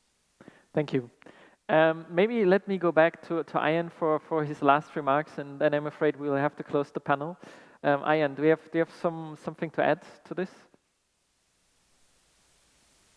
Well, not much more. I think the key issues, I would just repeat what I said earlier, that the way to success, particularly in the underdeveloped parts of the world, much of Africa, it's going to be a question of getting the right authority to local governments, empowering them to have their own income and not to be reliant on national government handouts and purely reliant on getting shares of the national tax system.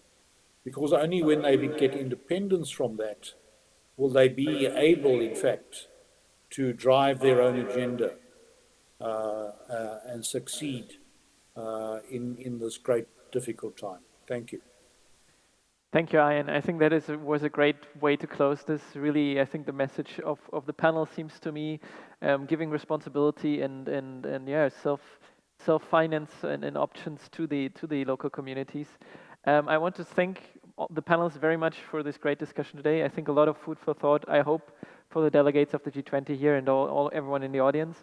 And thank you very much for the Italian presidency for hosting and organizing this event. Thank you.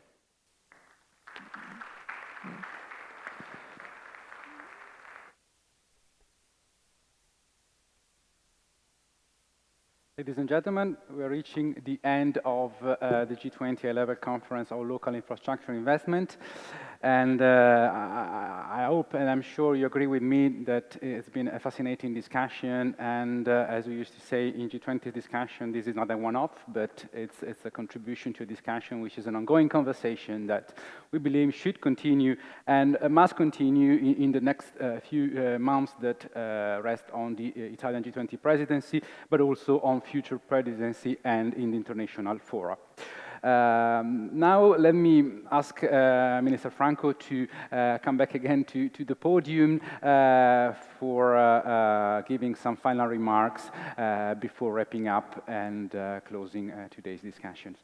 Please, Minister, the floor is yours. So thank you very much. It has been an extremely interesting day of dialogue, and I would like to thank all speakers for providing insightful views and proposals on how to most effectively enhance local infrastructure investment and steer it towards truly sustainable standards. I will dedicate my conclusion to, first, some general remarks on local infrastructure investment in general, and then some considerations on the specificities of the current Italian state of infrastructure investment. I believe infrastructure expenditure is extremely important in all G20 countries at all levels of development. In particular, infrastructures are key in meeting the climate change challenge. This applies to all G20 countries. For this reason, the issue of infrastructure development has become one of the key components of the G20 agenda. Most, as was repeated several times today, most public investment projects are carried out by regional and local governments. As was already mentioned, in G20 countries, public investment carried out by subnational governments amount to nearly 60% of overall public investment. Subnational government responsibilities cover many areas, including education, transport, local utilities, environment, health, culture, housing. In addition, they play a crucial role in climate-related services and investment. Moreover, local entities face long-term challenges in providing and maintaining quality infrastructure, which can be linked to trends such as urbanization, climate change, digitalization, and demographic shifts. In many countries, urbanization in particular is still an important force and creates a large need for new and upgraded infrastructure. Today we learned a lot about the development of infrastructure at the regional and local level, their role in meeting climate targets, in increasing inclusiveness, in fostering growth, the way to make infrastructure more efficient, more effective. I believe these topics will remain at the core of the G20 agenda in the years to come, beyond our presidency. Moving to Italy, let me begin by saying that Italy is no exception. It necessitates a considerable amount of investment in infrastructures, and subnational government, regions, provinces, municipalities will carry out a very relevant part of it. In Italy, over the last decade, public investment has been on a declining trend. The ratio of public investment over GDP, which was about 3% up to 2010, declined to 2.1% in 2018. Thereafter, it rose to 2.3% in 2019 and 2.7% eventually in 2020. According to estimates by the IMF, between 2007 and 2017, government capital stock, net of depreciation in constant pricely, had barely risen by 5%. Over the previous 10 years, it had increased by more than 20%. So we should keep in mind depreciation. If gross investment is small, net investment can even be negative, and the issue of maintenance is obviously very important in this regard. The role of subnational government is very much important in Italy as well as in the other countries. Subnational government investment accounts in Italy for more than half of public investment, slightly below the G20 average, slightly above the European Union average. All in all, it is clear that in Italy we need a public investment push. This is crucial to put our economy onto a path of steadily higher growth. We must go back to the public investment levels of the first decade of this century and possibly even beyond that. This will have to go in parallel to an increase in public investment. It is particularly important that we increase public investment now because of two additional very pressing reasons. First, in times of great uncertainty, such as the current one, public investment proves to be particularly effective. According to the IMF, during periods of high uncertainty, public investment is found to have a large effect on output and also a much stronger expansionary effect on private investment. Second, infrastructure construction and development have a significant environmental footprint. It can represent a powerful engine for climate change mitigation and adaptation. It can contribute to steering our economies towards long-term sustainable goals. It is obviously crucial that we direct a substantial amount of resources towards environmentally sustainable infrastructure. The Next Generation EU program intends to tackle both these short-term and long-term objectives, relaunching a strong recovery following the pandemic crisis, accelerating the process of ecological transition within member countries. The Italian National Recovery and Resilience Plans is a very ambitious package of investment projects and reforms that amount to 191 billion euros over 5 years. This represents about 10% altogether of our GDP. In parallel, investment will be boosted by a 30 billion complementary fund funded with national resources. About 37% of total resources will be devoted to the ecological transition, with a key role of investment in sustainable infrastructure. It is an investment package of unprecedented size, basically doubling recent investment flows. It calls for an improvement in our administrative capacity. Our public administration has often relied on a notion of effectiveness based on the administrative compliance rather than on the effectiveness of their planning, monitoring, evaluating capabilities. A new approach will be crucial also at the local level. The involvement of local government in the plan is indeed very large. Regions, provinces, and municipalities are called to realize a great deal of the investment project, more than 80 billion over a few years. This in addition to the ordinary projects, which are also on a rising trend. Two ingredients are essential for the success of the projects carried forward by local entities. First, strengthening local government planning and execution capacity. Facilitating the coordination between levels of government. On the first point, besides introducing a number of regulatory simplifications, we are recruiting a relevant number of professionals to be assigned to ministries and to regional and local administration in the southern regions. On the second point, the governance of the plan that is centralized at the level of the Prime Minister's office and the Ministry of Economy and Finance will ensure a continuous dialogue with the local operative structures that are responsible for the implementation of the specific projects.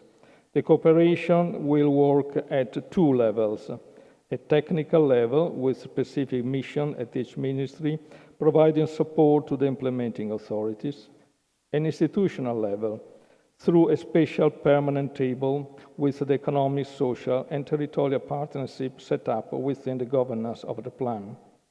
Cooperation of all levels of government will be a key to the success of the plan. This is an opportunity to permanently strengthen the administrative capacity of the public sector in cities, provinces, and regions beyond the horizon of the plan. This strengthening should also apply, obviously, to the central government. I'm certain Italian regions and municipalities will meet this task, greatly improving the quality of life in our cities and contributing to fighting the climate change. With this, I thank you all, and I wish you all a great meeting for the coming 2 days, and a nice stay in this beautiful town. Thank you.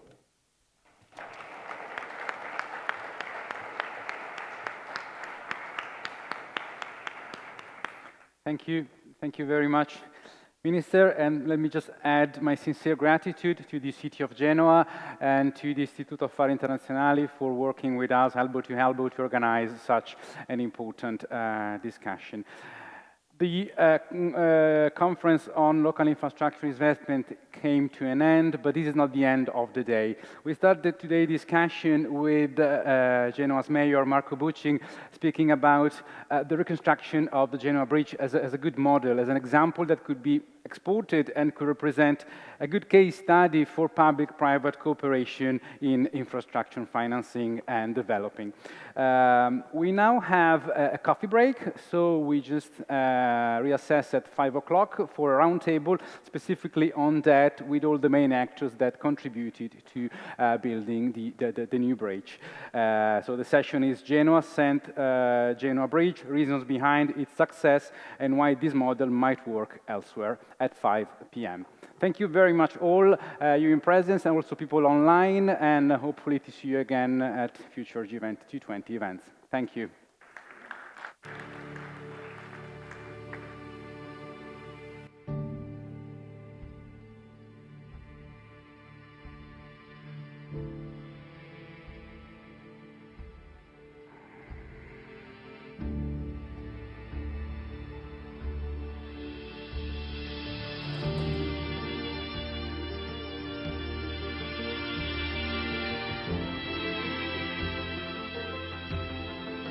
Pagare a lui.